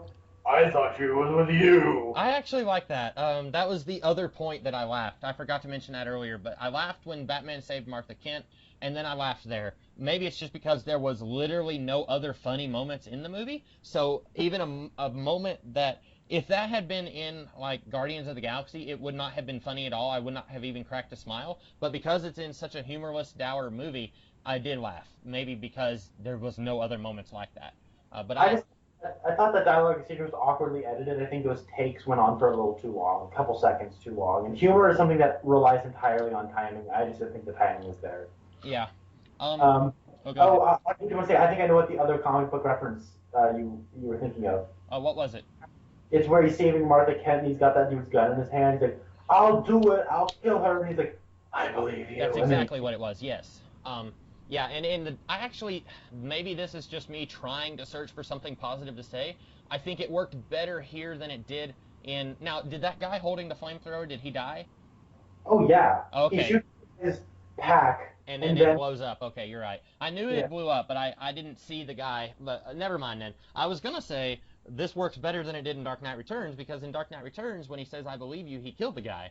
He shot him. And I was going to say, at least here he didn't kill the guy, but you're right. He killed that guy, so no, never mind. I don't like Batman killing. Like, whenever Man of Steel came out, I was at least able to say that Superman shouldn't kill ideally, but he has killed before. You had Doomsday that he killed, and you had, in John Byrne's Man of Steel run, he had the alternate universe Phantom Zone criminals that he killed. So there was at least precedent for it, and yeah, there were precedent for Batman killing people back in the late 30s, but I feel like it's been established for a very long time that Batman doesn't kill, and with Superman, he has killed more recently, like in the 1990s, but like, I just don't understand how someone can say, you know what, Batman should kill people. Like, that's not been a thing for a very, very long time. And furthermore, like the public consciousness knows he doesn't kill. Yeah, because they made such a big deal about it in Batman Begins and in Dark Knight. And in Dark Knight Rises, he has the line that it might be a little ambiguous. It goes something like, "No guns, no killing." Right. Yeah, that was a little foggy. I don't know if I understood that. But Yeah. before we talk about your problems with Doomsday, I did want to. My final thing that I had about this movie was the thing that by the time I got home from the theater, I was already kind of hovering around this. It seems like half of this movie is an advertisement for the Justice League movie that's coming out in 2017. Like, Well, glad we're stopping this discussion to talk about that, because that's exactly what the movie does. Is it stops the movie and becomes a trailer for Justice League. yeah, and it's not only because there's a scene where Batman emails Wonder Woman and says, "Hey, here's some videos that you should watch of The Flash, Aquaman, and Cyborg." Like, you're really expecting it to be like a narrator guy and like theme music for each one. Like, and he sends her these videos and she's watching them and she just looks really confused while she's watching those. And that was something that it's definitely setting up Justice League. But also, there's some other stuff. Number one, Wonder Woman in this movie, period. Wonder Woman doesn't do anything here. She's in this movie for maybe less than 20 minutes. Out of 2.5 hours, she's in it for less than 20 minutes. She does not add anything to this movie. There is not a single story reason for her to be here. Except for, well, at first you would think, okay, they've got a kryptonite spear, and kryptonite takes away Superman's powers, so let's have Wonder Woman pick up the spear and stab Doomsday with it. No, Superman says, I have to do it. It has to be me. I don't get it. I don't know why. I mean, you've got Wonder Woman standing 4 feet away, toss her the spear and say, here, have fun. Toss it at him, and then we can all go and eat shawarma or whatever your DC equivalent of shawarma is. But she doesn't do anything here. She's here only to get people excited for the Wonder Woman movie that's coming out next year. And you know that I'm not a huge fan of the Marvel Studios movies. I didn't care for the first Thor movie, but that movie is at least its own solo Thor movie. You don't have to, when you watch the Thor movie, there's not like 30 minutes of setting up the Avengers. It's maybe 20 seconds at the end of that movie that's setting up a later movie. It's not like this thing where in this movie where it seems like a third of the movie or half the movie is just set up for more stuff. This movie, years from now, I'm going to be talking about how awful it is because it's not a story, it's just set up, it's premises for later movies. You've also got inexplicably, Batman can see into the future. Now, I want to get your opinion on all this because We haven't even talked about that yet. Oh no. This was the thing that went way over my head. Like when this happened in the movie, I did not understand it. I just didn't get any of it. But okay, so I'm going to try to explain this. So there's at least 3 dream sequences in this movie. Now there's one that you already mentioned where Superman is talking to his dead dad. Okay, that's easy to understand. He needs a pep talk. He needs somebody to tell him what to do, so he talks to a ghost of his dad. Okay, fine. Then you've got this scene where Bruce Wayne is in the mausoleum where his parents are buried, and a monster comes out of Martha Wayne's tomb and starts beating up Bruce Wayne. And I don't understand it. I don't know if that's a minion of Darkseid or if that is Superman in monster form. I don't know. And then there's the most perplexing. Do what? It's a giant bat. Oh, okay. It wasn't. It was so fast. I didn't see what it was. So I guess he sees himself as a monster, maybe. I had a friend who liked this movie a lot more than I did, and even he thinks that all of these dream sequences should have been cut, and it would have made the movie flow a lot better. Like, they're just so confusing, and I don't understand. The one that was the worst for me, there's this really long-running scene where Batman is in a trench coat, and he's got these goggles, and he looks really cool. It reminds me of this Elseworlds comic book story called JSA The Liberty File, where he had goggles on his head, and it looked really neat in the comics, and it looks pretty cool here, but I don't understand what's going on. In this dream, he is trying to get a rock, a kryptonite, from some terrorists, and then they trick him. It's not actually kryptonite, and then they've got these Superman armbands on, and they start shooting people, and then Batman starts shooting them back, and then this parademon who works for Darkseid comes out of nowhere. And by the way, when I was watching this movie, I did not understand that was a parademon. I remember a few months ago, people had taken a screenshot of that one scene in this trailer, and they were saying, it's a parademon, it works for Darkseid. And I was thinking, no, we've already got Doomsday and Wonder Woman and Lex Luthor, and apparently Jenna Malone, who was in one of the Hunger Games movies, she was at one point cast to be in this movie, but she's not actually in the movie.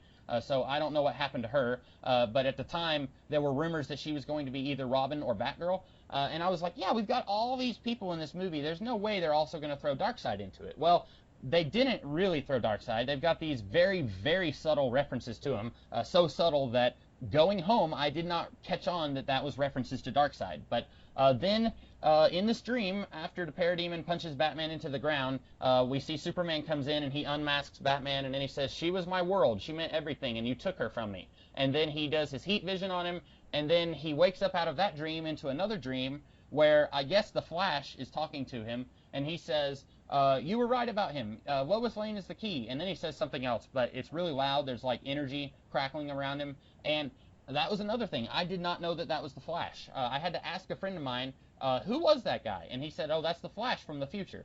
And his costume doesn't look... I saw this movie with another huge comic book fan. He thought it was Orion for a second. Yeah, I mean, it could be anyone. Like, his costume doesn't look like anything like the Flash. I saw that he had a red mask on his face, but other than that, it didn't look like a Flash costume. So, I don't know. That was one of those things, that and all the Darkseid stuff in that dream completely went over my head. There's this one part at the end of the movie where Batman almost brands Lex Luthor and then decides not to for some reason. He brands everybody else, but he doesn't brand Lex Luthor. But that's character arc, though. What? That's his character arc, though. Oh, I guess I won't brand people. Superman really inspired me. Okay, yeah. I'll give the movie that, I guess. But so then, as he's walking away, Lex Luthor says, he is coming, he is coming. I didn't know what that was for. Like, by that point, I was just sick and tired of this movie, and I just wanted to go home. And it actually took me about an hour of talking about this movie with a friend before I realized, oh, that's a Darkseid reference. Like, I just didn't get it. All that was just so far over my head. And I read comic books. I read a lot of comic books. I cannot imagine somebody who doesn't read comic books watching this movie and understanding any of that. That dream where Batman is trying to get the kryptonite and then Superman uses his heat vision on him, I just assumed that was Batman. He thinks that Superman is evil, so he's having this dream where Superman is evil, and that's manifesting in the dream. But it's actually Batman can straight up see into the future, and this is apparently stuff that's going to happen sometime in one of the next DC movies, probably 5 years from now, where Superman, Lois Lane dies, I guess, and Superman has come back to life, and now he's evil and he works with Darkseid. Like, it was so perplexing. This was the most confusing stuff in the entire movie. Yeah, so here's the thing. I thought it was pretty clear, like it was a dark side, like apocalypse world, because you see like fire rising into the sky in the background, Hmm. and there's actually a giant omega symbol Yeah. like in the ground. Like I figured, like okay, I guess we're on apocalypse. Like, but yeah, the whole context of this, it is just setup, and it's not exactly well filmed. The action, like it's so weird. It's like I feel like the frame is too busy, especially when the parademons come in and Batman is like doing some like cool choreography. Like it was too busy, and then and it just kind of proves that Superman is a psycho. Like he's straight up psycho. Like, well, now that Lois is dead, I'm just gonna become an actual dictator. Yeah. Oh man, I loathe the way this movie treated Superman. Oh yeah. It's bad. And but then like okay, so I just thought that was a straight up dream. All right. I did too. Yeah. And then when he wakes up and then there's Flash there and then he wakes up again and then he's not there. Like okay, so I guess like okay, I thought the Flash coming back from the future, like that's what I thought it was. Like he says, "Oh, I'm too soon. I came back too soon." Yeah. Like I guess he's coming from a future movie to warn Bruce about something. Yeah, I guess that's. So yeah, and so man, it's frustrating. So I knew that wasn't a dream because when Bruce wakes up from that, quote unquote dream, like you see papers flying in the background. Hmm. Like it must have been pushed. So Yeah, I had a feeling that scene with Flash. no, Oh, I had no idea that whole stuff on Apocalypse. I'm just gonna assume it's Apocalypse. I had no idea that was a memory, or like a vision of the future. I had no idea. yeah. I assumed that stuff was just a dream, and then the Flash thing was somebody telepathically getting into his mind, I guess. But I did not know that it was the Flash. That wasn't something I could intuit very easily from this movie. I didn't know that all of this was references to Darkseid. Maybe I'm just an idiot, but I go into these movies expecting it to kind of hold my hand to an extent. Like in the Avengers movie, at the end of the movie, when that one character wearing the hood, he is talking to his master, and then it's like, oh, it's Thanos. Like that's sort of the same because somebody who doesn't read comic books is not going to know who Thanos is. But at least they can go home and Google who is the Purple Hulk dude at the end of the Avengers movie. But in this movie, like they don't mention Darkseid's name and they don't even show him, so there's no easy way to figure out what's going on. I don't think. You know what's funny? What? I thought when I first saw the Avengers, I did not know comics like very well at all. Uh-huh. So I thought that was Abin Sur, and they were going to have some weird Green Lantern Marvel crossover. Yeah, a friend of mine, and I, we joke about that movie. We'll say that it's Purple Hulk at the end of the movie. But here's where I think this movie would have worked better if it was a TV show instead of a movie.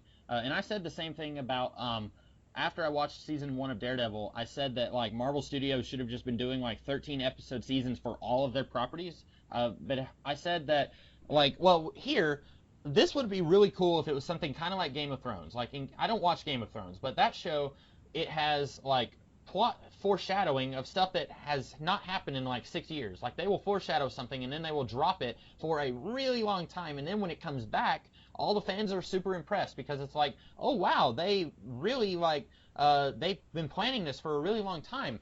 And I feel like this would have been cool if it was a TV show. If this was like the end of season 1, introducing all these Justice League characters, and then you do a season without Superman, and it's Batman and Wonder Woman trying to get all these other heroes to work together, and then season 3, Superman comes back to life, Batman does something where Lois Lane dies at the end of the season, and it's Batman's fault, and then season 4 is Superman working for Darkseid, and then they're trying to send Flash back in time to warn Batman from season 1, something like that. Like, I think that would have been really awesome if this was a TV show, because then it would show that you are planning something in advance, and you could also do actual stories. But the problem with this is a 2-hour movie, and our next movie that we're going to get in the DC universe is going to be in 130 days. And then the next one after that is going to be over 400 days from now. So you can't plant stuff. You cannot seed plot stuff that's not going to happen for another 5 years. And I know the Avengers movies, and I like to ride those movies whenever I can.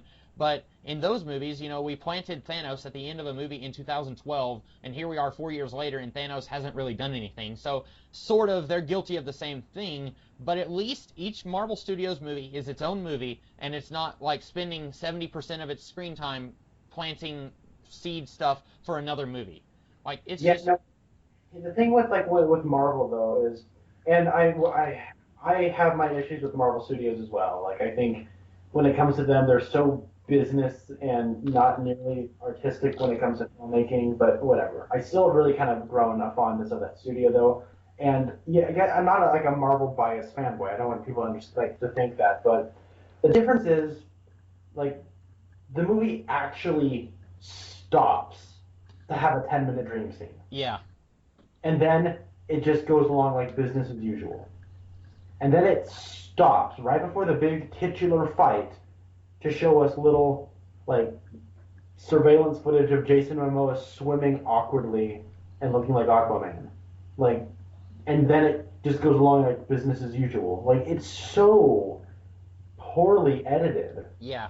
I can't wait for somebody out there like a year from now, year and a half from now, they're going to say, hey, I edited the Batman vs. Superman movie to take out all of the references of the Justice League, and it works a lot better as a film. And I would say, well, yeah, of course. Like, everyone knew that when they saw the movie, or at least most people knew that. Like, I can't wait for that to happen.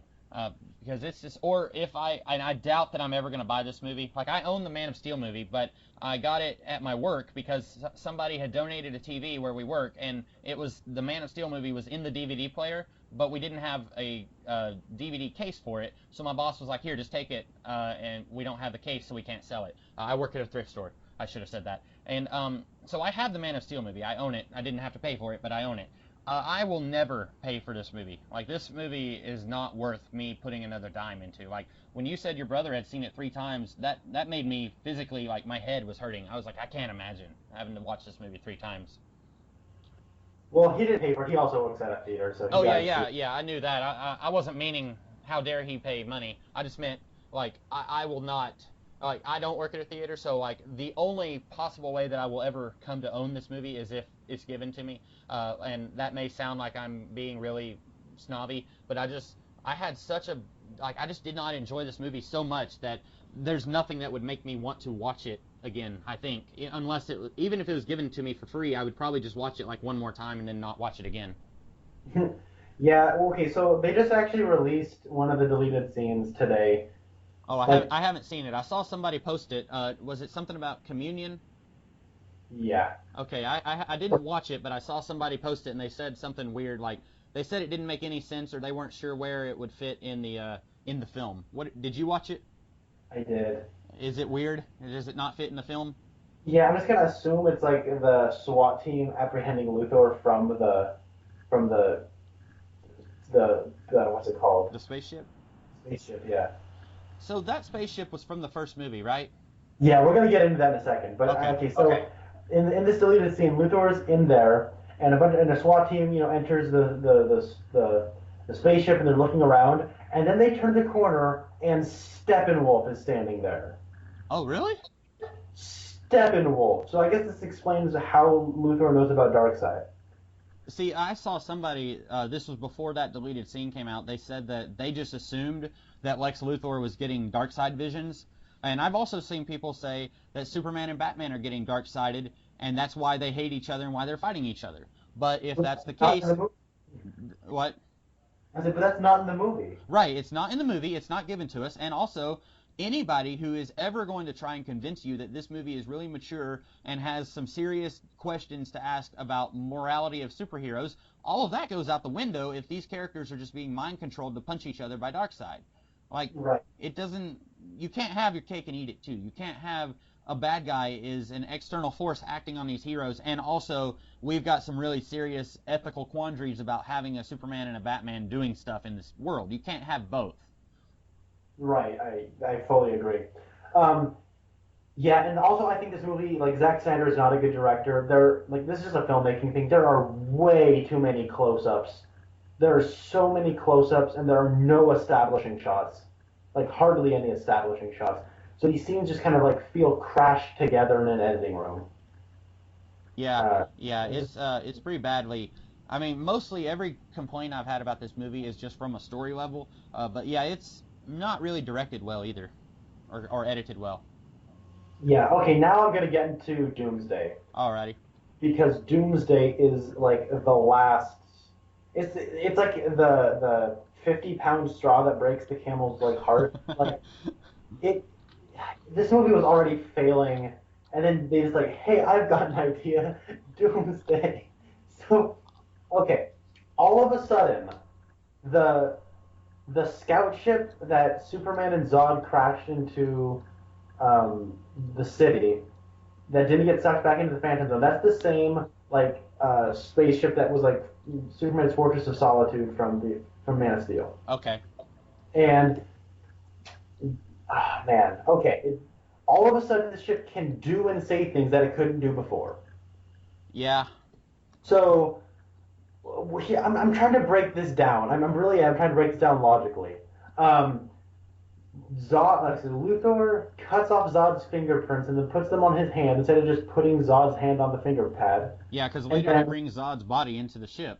yeah, and then so he enters the place, and then Zod's little like USB drive that he put in at the end of Man of Steel, Yeah. like that's in there, and then he pushes it, and then for some reason the computer isn't like addressing him as General Zod because you'd think they would because his fingerprints were used to enter, and he's using his USB drive. So how come this like that's just the tip of the iceberg with this though. Right. So then what happens is um, Superman at the end of Man of Steel was like Krypton had its chance and just blew up the Genesis chamber. And so now like the Genesis chamber was destroyed, and I guess all the ooey gooey stuff that was in there is now all over the ground. Even though this ship having a Genesis chamber is a plot hole to begin with, because if you remember from Man of Steel, they didn't start like this like weird Matrix-like form of reproducing until after they sent out scout ships. So why would the scout ship that was sent out before they even had artificial birth control have that if they didn't? You know what I mean? Good point. Yeah, I didn't even think of that. I probably should have. If I had watched Man of Steel like earlier in the week before I saw this, do you think I would have hated this movie more or less? Maybe more. Like it's weird. I don't like Man of Steel, but that movie feels like this breath of Yeah. like it feels like I don't know Guardians of the Galaxy next to this movie. Yeah, that movie made some very unusual decisions in how they were going to portray their version of Superman, but it at least felt like it was based on Superman. This does not. This feels like it's based on, like, Marvel Comics has a few different evil Superman-like characters, like Hyperion and the Squadron Sinister. This feels like something like that. Like an evil Superman knockoff that somebody created so they could tell their own evil Superman story. This feels more along those lines than an actual Superman. Yeah, I agree. But then what happens? So Lex brings Zod's body, which was the easiest paycheck Michael Shannon ever had.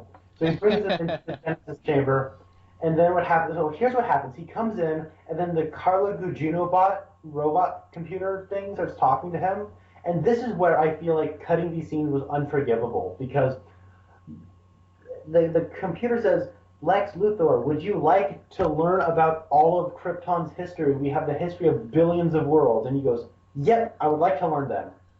So I guess he spent the entire movie just learning about everything. Yeah. And we have no gauge as to what he knows and what he still doesn't know. Right. I guess he was able to go through the entire billions of worlds history in like a couple of days, I guess. So then what happens is he brings Zod in and then puts his body in, this jar inside of like this pool of urine. And then at the beginning of that scene, the Carla Gugino bot says, "We have read your DNA and your files, Lex Luthor." And then he like puts Zod's body in the urine and like they say, "We have recognized this body as General Zod of Kandor." We're not going to use his first name because I guess his first name is General. So then he cuts his hand open and dribbles blood on his face, and then it's like, some unknown life is like some unknown DNA has been attached to General Zod. Like, unknown 2 seconds ago you said you have the information of General Zod, of Lex Luthor. Yeah. Okay, that's like not even a page of script has passed. How did that get past any kind of draft? And then what happens is, by some weird movie magic, Kryptonian boogie, like ookie spooky magic, I guess.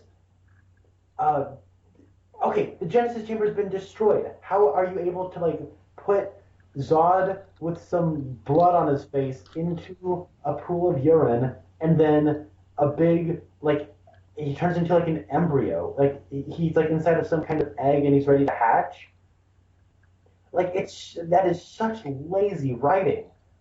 Like, and then he's like, oh, this is a Kryptonian deformity. We don't know what a Kryptonian deformity is. We didn't see Lex learn about Kryptonian deformities. How do we know what that even is? Why should that have any weight to us, the audience? Unless I've read Death of Superman and understand what Doomsday is. It's such faulty logic. Yeah. And then what happens is Superman comes in, he's like, all right, Lex, I'm here to take you in. And then Doomsday pops out, and then they start fighting. And I hated this fight because, okay, so the military gets involved, and then they're like, oh, we can't do anything about it because it's unkillable. And then it's pretty clear that the more they hit it, the stronger it gets. So naturally, they keep hitting it.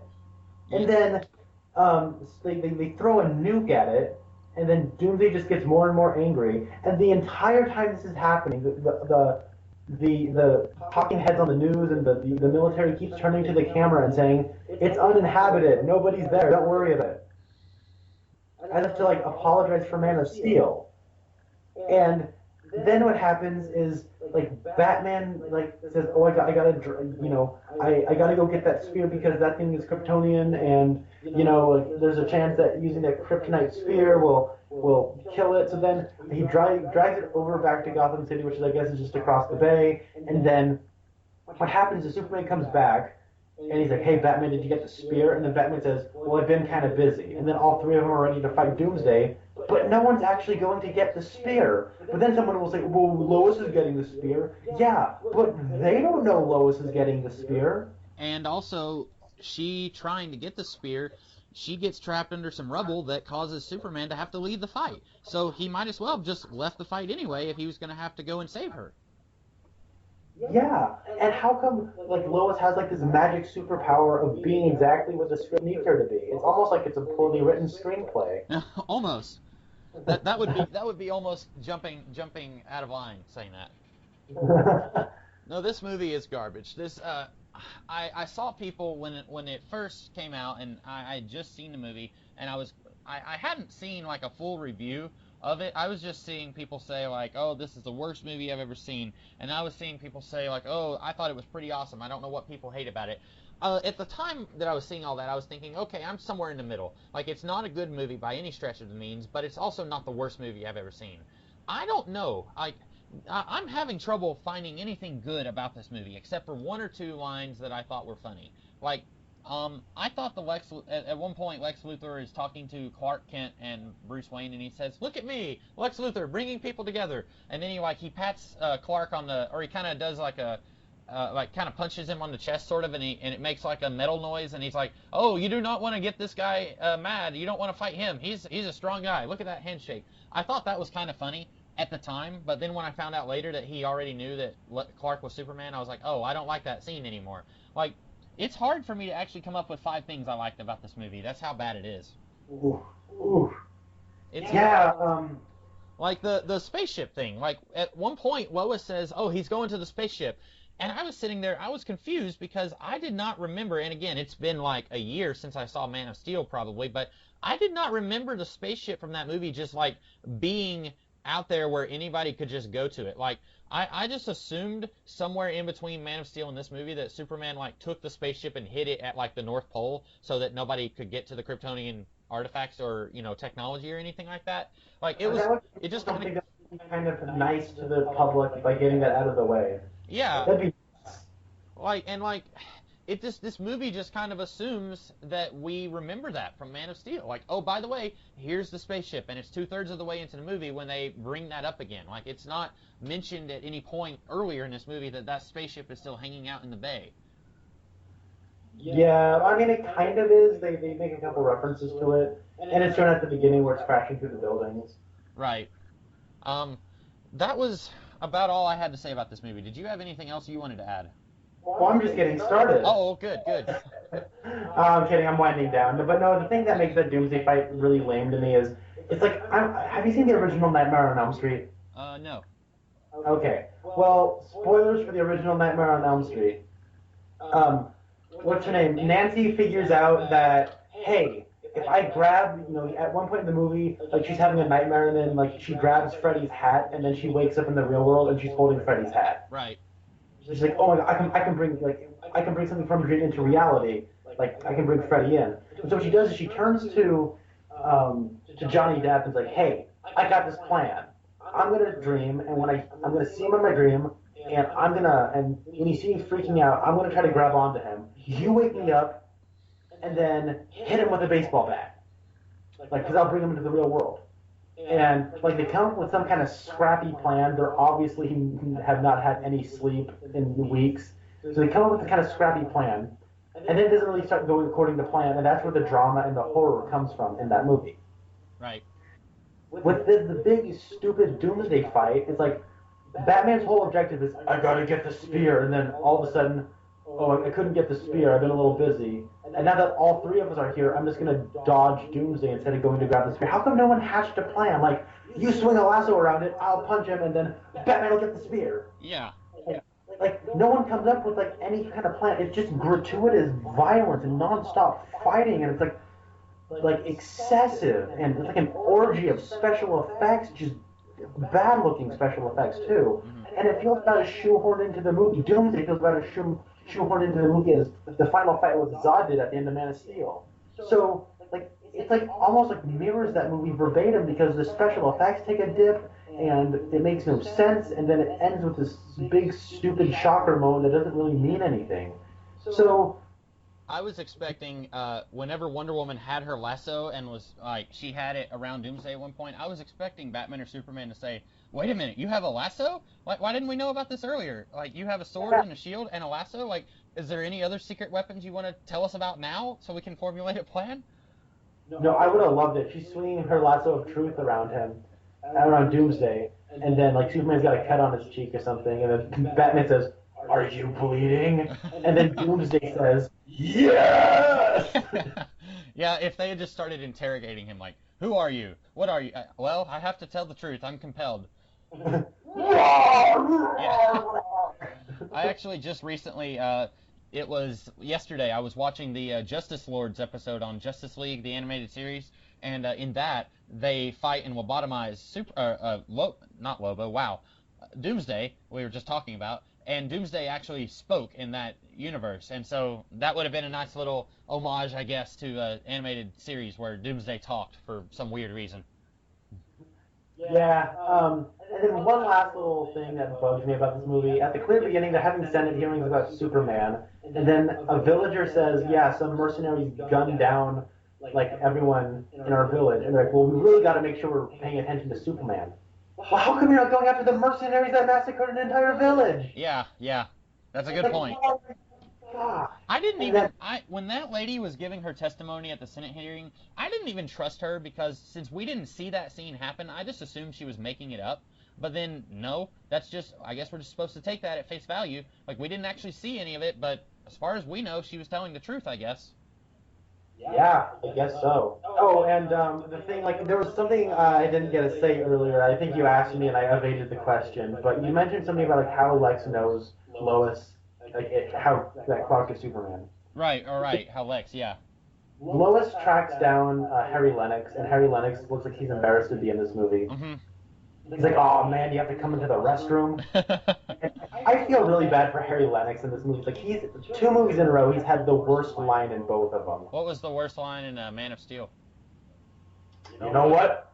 It's just a hunch, but I feel like the person at the helm of that spaceship is about to make a dramatic entrance. Oh, I wonder who wrote that line of dialogue. he was also the one when they first announced that Batman was going to be in this movie. The way they did it was they had Henry Lennox read dialogue from Frank Miller's Dark Knight Returns, and that was how they announced it. It's like, oh, he's reading dialogue from it. Guess what, guys? It's going to be a Batman Superman movie. And then Zack Snyder went out of his way to say, well, guys, it's not really going to be based on it's not really going to be based on Dark Knight Returns. Well, here we are now, almost a week after the movie has come out, and it's pretty much based on Dark Knight Returns. Like, 2/3 of this movie is Batman and Superman hating each other. And, I mean, in Dark Knight Returns, it's like 1/3 of the story is them fighting, but, I mean, that's pretty much taking some pretty direct... I mean, like, the two comic book moments that I noticed in this movie are both from Dark Knight Returns. Like, it's like if the last third of Dark Knight Returns was this entire movie, and then you slap the very end of Death of Superman onto it. Like, that's what this movie is. So, like, I really just want to go back in time and slap Zack Snyder in the face for saying that this is not going to be based on Dark Knight Returns when it very much is. Okay, the worst line in this movie, Yeah. where she's interrogating him, and she turns to Lois and says, "With balls like those, you belong in here." I feel so bad. Can you imagine being an actor and having to deliver that line of dialogue? No. I do feel bad for him. Like, I don't think this movie will kill his career because I highly doubt that anyone, when he tries out for anything else, is going to even remember that he was in this. That's how he's in this less than he was in Man of Steel. And I remember kind of being excited that he was in Man of Steel because he was in the TV show Dollhouse, which I was a big fan of, and he was a pre-main character in that show. And so when he was in Man of Steel, I was like, all right, he's going to be in the DC movie verse. He's going to be in, like, all of these movies. He's in this for, like, a minute and a half. Like, he talks to Lois a little bit, and then he's telling the president, no, we can't kill Superman. He's a good guy. Even though earlier in the movie, he was talking about how he didn't trust Superman. Yeah. Okay, so here's the thing about... and the reason why, like, I keep getting sidetracked, but what happens is Lois says, "Hey, I want you to trace this bullet," right? Yeah. And then what happens is he goes, "Okay, I'll look into it." And so then what happens? He comes like, "Hey, you know, the privately funding, like, this is all privately funded by LexCorp." And then Lois goes, "Wait, how would Lex know that Super would touch down in the?" And then it flashes back to earlier in the movie when, like, Superman, like, saved Lois. Yeah, that's when she figures out that Lex knows that they're a couple. I just don't know when that actually happens for Lex. Yeah, exactly. I don't know what that is. And he also apparently always knew that Bruce Wayne was Batman because all of the checks were getting held back. Yeah, like, so that's one of those things. It's a little nitpicky. You could just say, well, Lex Luthor just knows these things. Like, he has all this information on all of these other metahumans. He knows all this about these two heroes. Except that all of this is, like, huge stuff that moves plot elements forward in this movie. And we're not told any of this. And I feel like it's really important stuff that needs to be given to us. Maybe it's not as important as what I'm saying that it is, but it feels like something that we should have been told in this movie. Oh, yeah, absolutely. There's so many holes in this movie, and I'm just about done talking with this. Oh, and I have one last thing to say. Okay. I promise. That entire Batmobile chase is entirely pointless. Oh, definitely, yeah. He already has a tracker on that truck. So why is he going after it with a Batmobile now? Yeah. Well, I guess... You know, the only conclusion I came to was he must just love murdering people. Yeah. Well, I guess he could have... He had a tracker on the vehicle. It's possible they would have taken the box off the vehicle somewhere else, and then he would have just been able to have followed where the vehicle was. But that's not a great explanation, because he wouldn't have had to have had his gigantic Dark Knight Returns tank following these guys. He could have very stealthily followed them on rooftops, just jumping over roofs, and then quietly followed them into whatever building it was that they were unloading the kryptonite, and then use your batarangs to knock them all unconscious and just take the box. Like, you don't need the giant tank of a vehicle to chase these guys. And you know what? Like, this is all from this next bit is like I was watching Red Letter Media and them talking about this, and they brought this up. So we have this big action scene where Batman doesn't get the kryptonite, but then we have this action scene that is off screen where he does get the kryptonite. Right. Yeah. That is so counterintuitive. Like, you show actions that progress the plot. Him not getting the kryptonite doesn't really progress the plot when all it's leading to is Superman just giving him a slap on the wrist so the bad guys can get away, but he already has the tracker on the thing to begin with, and so we already know where the kryptonite is. So eventually he'll know where the kryptonite is going, and then he does find out where the kryptonite is. So then he does steal the kryptonite, but we don't actually see him stealing the kryptonite.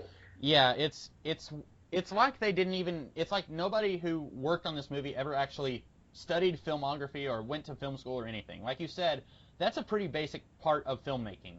You show items on the screen that moves the story forward. If it doesn't, you take it out, and that's why we have deleted scenes, because they ultimately don't move the story forward. Or you show things that advance the plot or advance character, one or the other. And that scene didn't really advance character because Batman already hates Superman, and Superman, after saying, "I don't ever want to see you out here again," he basically just ignores Batman for the rest of the movie until he's blackmailed into going to fight Batman. Because when Luthor says, "I want you to go fight Batman," he says, "Why would I do that?" Well, half an hour ago, you were telling Batman that you were going to fight him if he ever became Batman again, if he came back out as Batman. So, like, that whole scene, even before after the car chase, that whole scene was pointless too. Like, it's like they just throw scenes on the screen, but they don't actually cohesively move the story forward, if you know what I'm saying.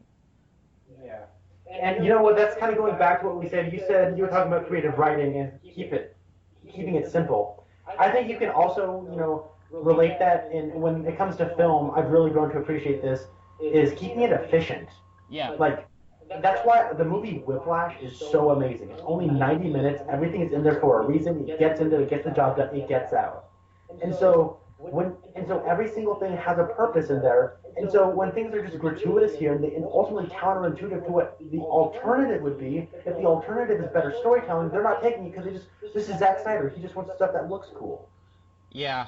I guess that's a good segue. I wanted to ask you, and I know we've been here for about 2 hours talking about this. That's a lot longer than I thought we would be here, but we had a lot of things to say.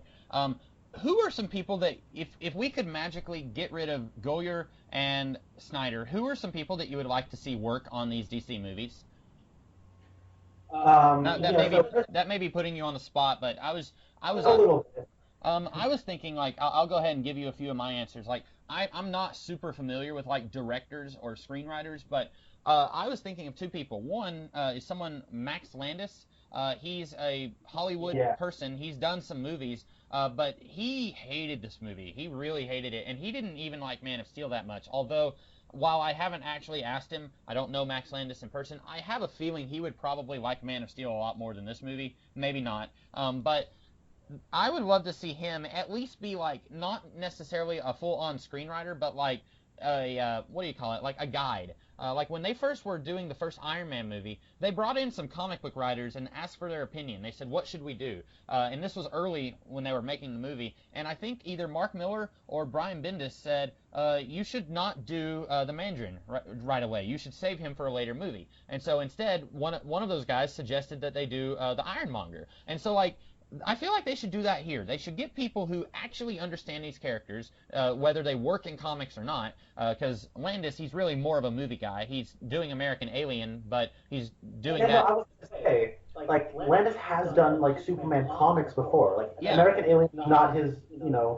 like, breaking into the comics. Like, he's done some backup stories before. Oh, I didn't know that. I knew about American Alien, and I knew he had, at one point, he was going to do a weekly all-star Superman type story with Greg Pak that eventually became, you had told me about this, it became a Death of Superman remake that Scott Lobdell did.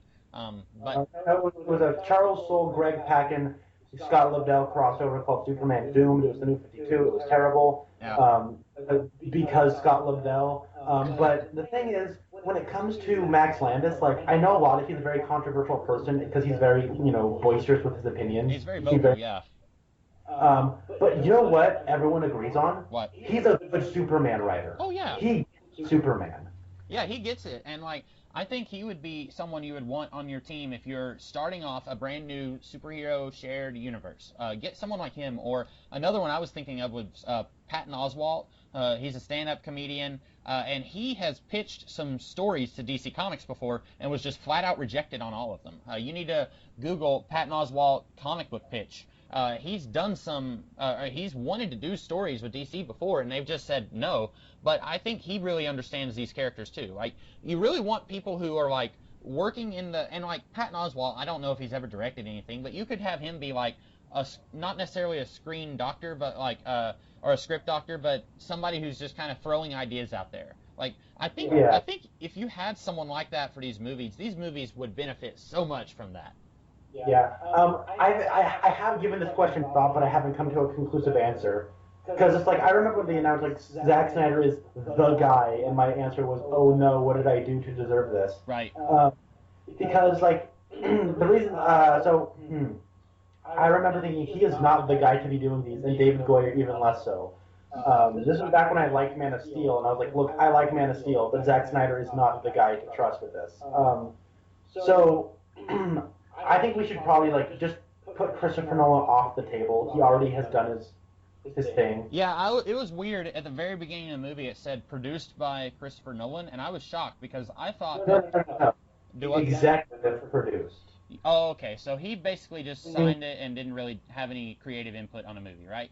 As far as I'm concerned, it's because he done the previous Batman stuff. He and his wife produced those movies, and I guess Zack Snyder asked permission if it was okay if he did Batman, and Christopher Nolan's like, I don't care. I don't know those characters. Right. Yeah. Why would he ask permission? I think also didn't he ask Frank Miller for permission? I don't know. I I had heard something about that. Maybe I was wrong. But so I think we can take Christopher Nolan off the table, get Zack Snyder out of there yesterday. Yeah. But if I had to like just kind of going off of like my head, like you got to get kind of hip, edgy kind of movies. I would give these kind of stories to Damien Chazelle.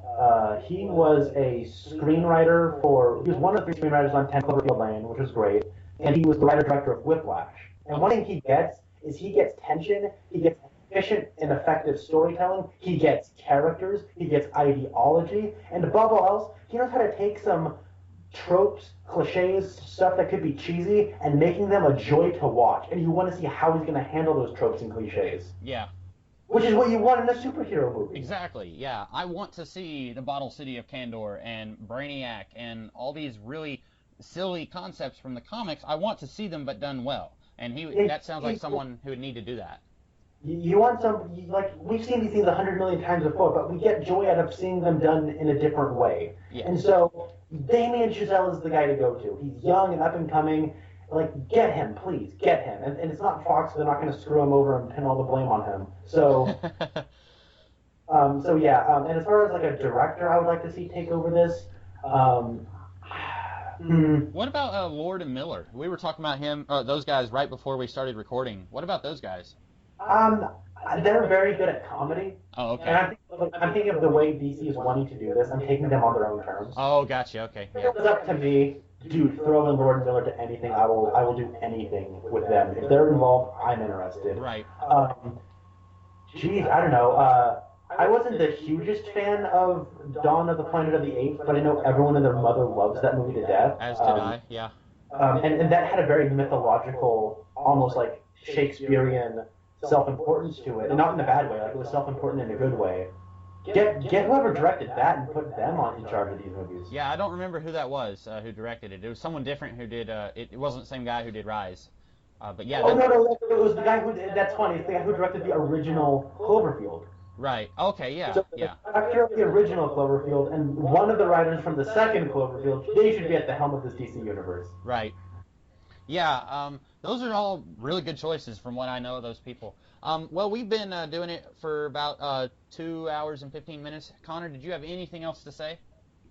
Nope, just thoughts. They took, my 2 favorite characters and butchered them, and it had some interesting ideas, but it's all wasted with not good action, terrible direction, and blatant fascism, which is in huge contradictory to this movie's stance on trying to be about American power when it's actually about fascism. Yeah, this is my absolute last thing I'm going to say, but this movie, like, I was seeing a lot of people who were saying this movie is terrible, but I cannot wait to see a Ben Affleck solo Batman movie.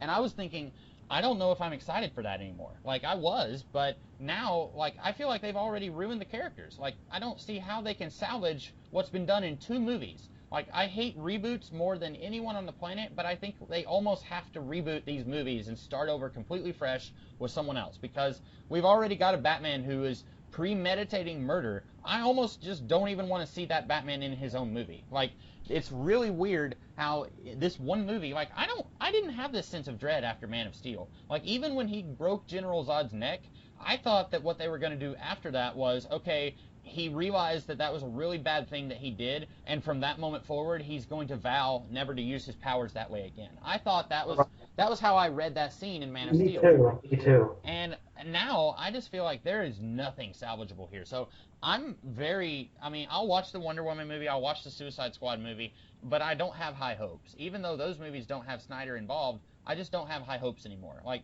I understand. I completely get you.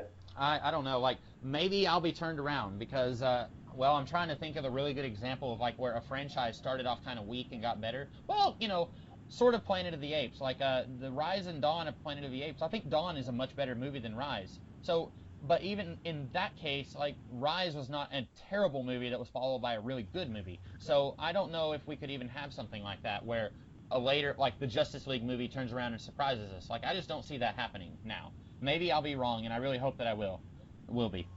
I got a quick pitch. Yeah. This is how you redeem Batman and Superman. Superman's dead and he's resurrected as a good person.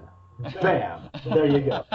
Or they could just, instead of bringing back Henry Cavill as Superman, just bring back Henry Cavill, but say that it's Superboy. Just he was created by Cadmus, and then but then they still have to deal with that stupid dream set in the future where Batman. Oh, you're right. Oh. We'll just say that was like a weird dream that Darkseid implanted, and it's not actually the future. It's an alternate universe. Whatever. Moving on. Yeah. So then with Batman, he could just retcon and saying, "Oh man, I got out of control. Superman inspired me. Now I'm the Batman everyone liked. Boom. Now we got a solo Batman movie." Yeah. Boom. That. You know, and it could be once we get if Ben Affleck is more involved in the actual direction. It's very possible that I will be much more interested, but I just feel like they started off on the wrong foot here, and it's going to be very difficult to win me back over. I agree, but you know what? They are saying Jeff Johns and Ben Affleck are working together on this Batman movie. And so, I have in the past, I have said I'm not a huge fan of Jeff Johns, but he is light years ahead of what Zack Snyder has done here. Light years. And as far as comics go, he stomps David Goyer in his boots. Yeah. That was Johns has never really been a good Batman writer. I like his Earth 1 books, but that's the only Batman of his I actually like. But either way, it's still hope. Hope above David Goyer and Zack Snyder. Yeah. Well, that's our massive talk on Batman versus Superman. Next week we will get back into doing Twin Peaks discussions. And Connor, are you wanting us to do something like this for X-Men Apocalypse? I think that's the next superhero movie that's coming out, right? Next one is Civil War, but if you're not into the MCU movies, then yes, let's absolutely do Apocalypse. Yeah, I don't think I wasn't planning on seeing Civil War. I've skipped a few of the last Marvel Studios movies, so I don't know how much I'd be into that one. But yeah, I will be seeing X-Men Apocalypse in theaters. So we'll be talking about Twin Peaks in between now and then, but we'll be talking about X-Men Apocalypse in a somewhat similar style as to this video. So this is the Comics Kid 2099. And I'm Connor Nielsen. And we are signing off. Catch you later.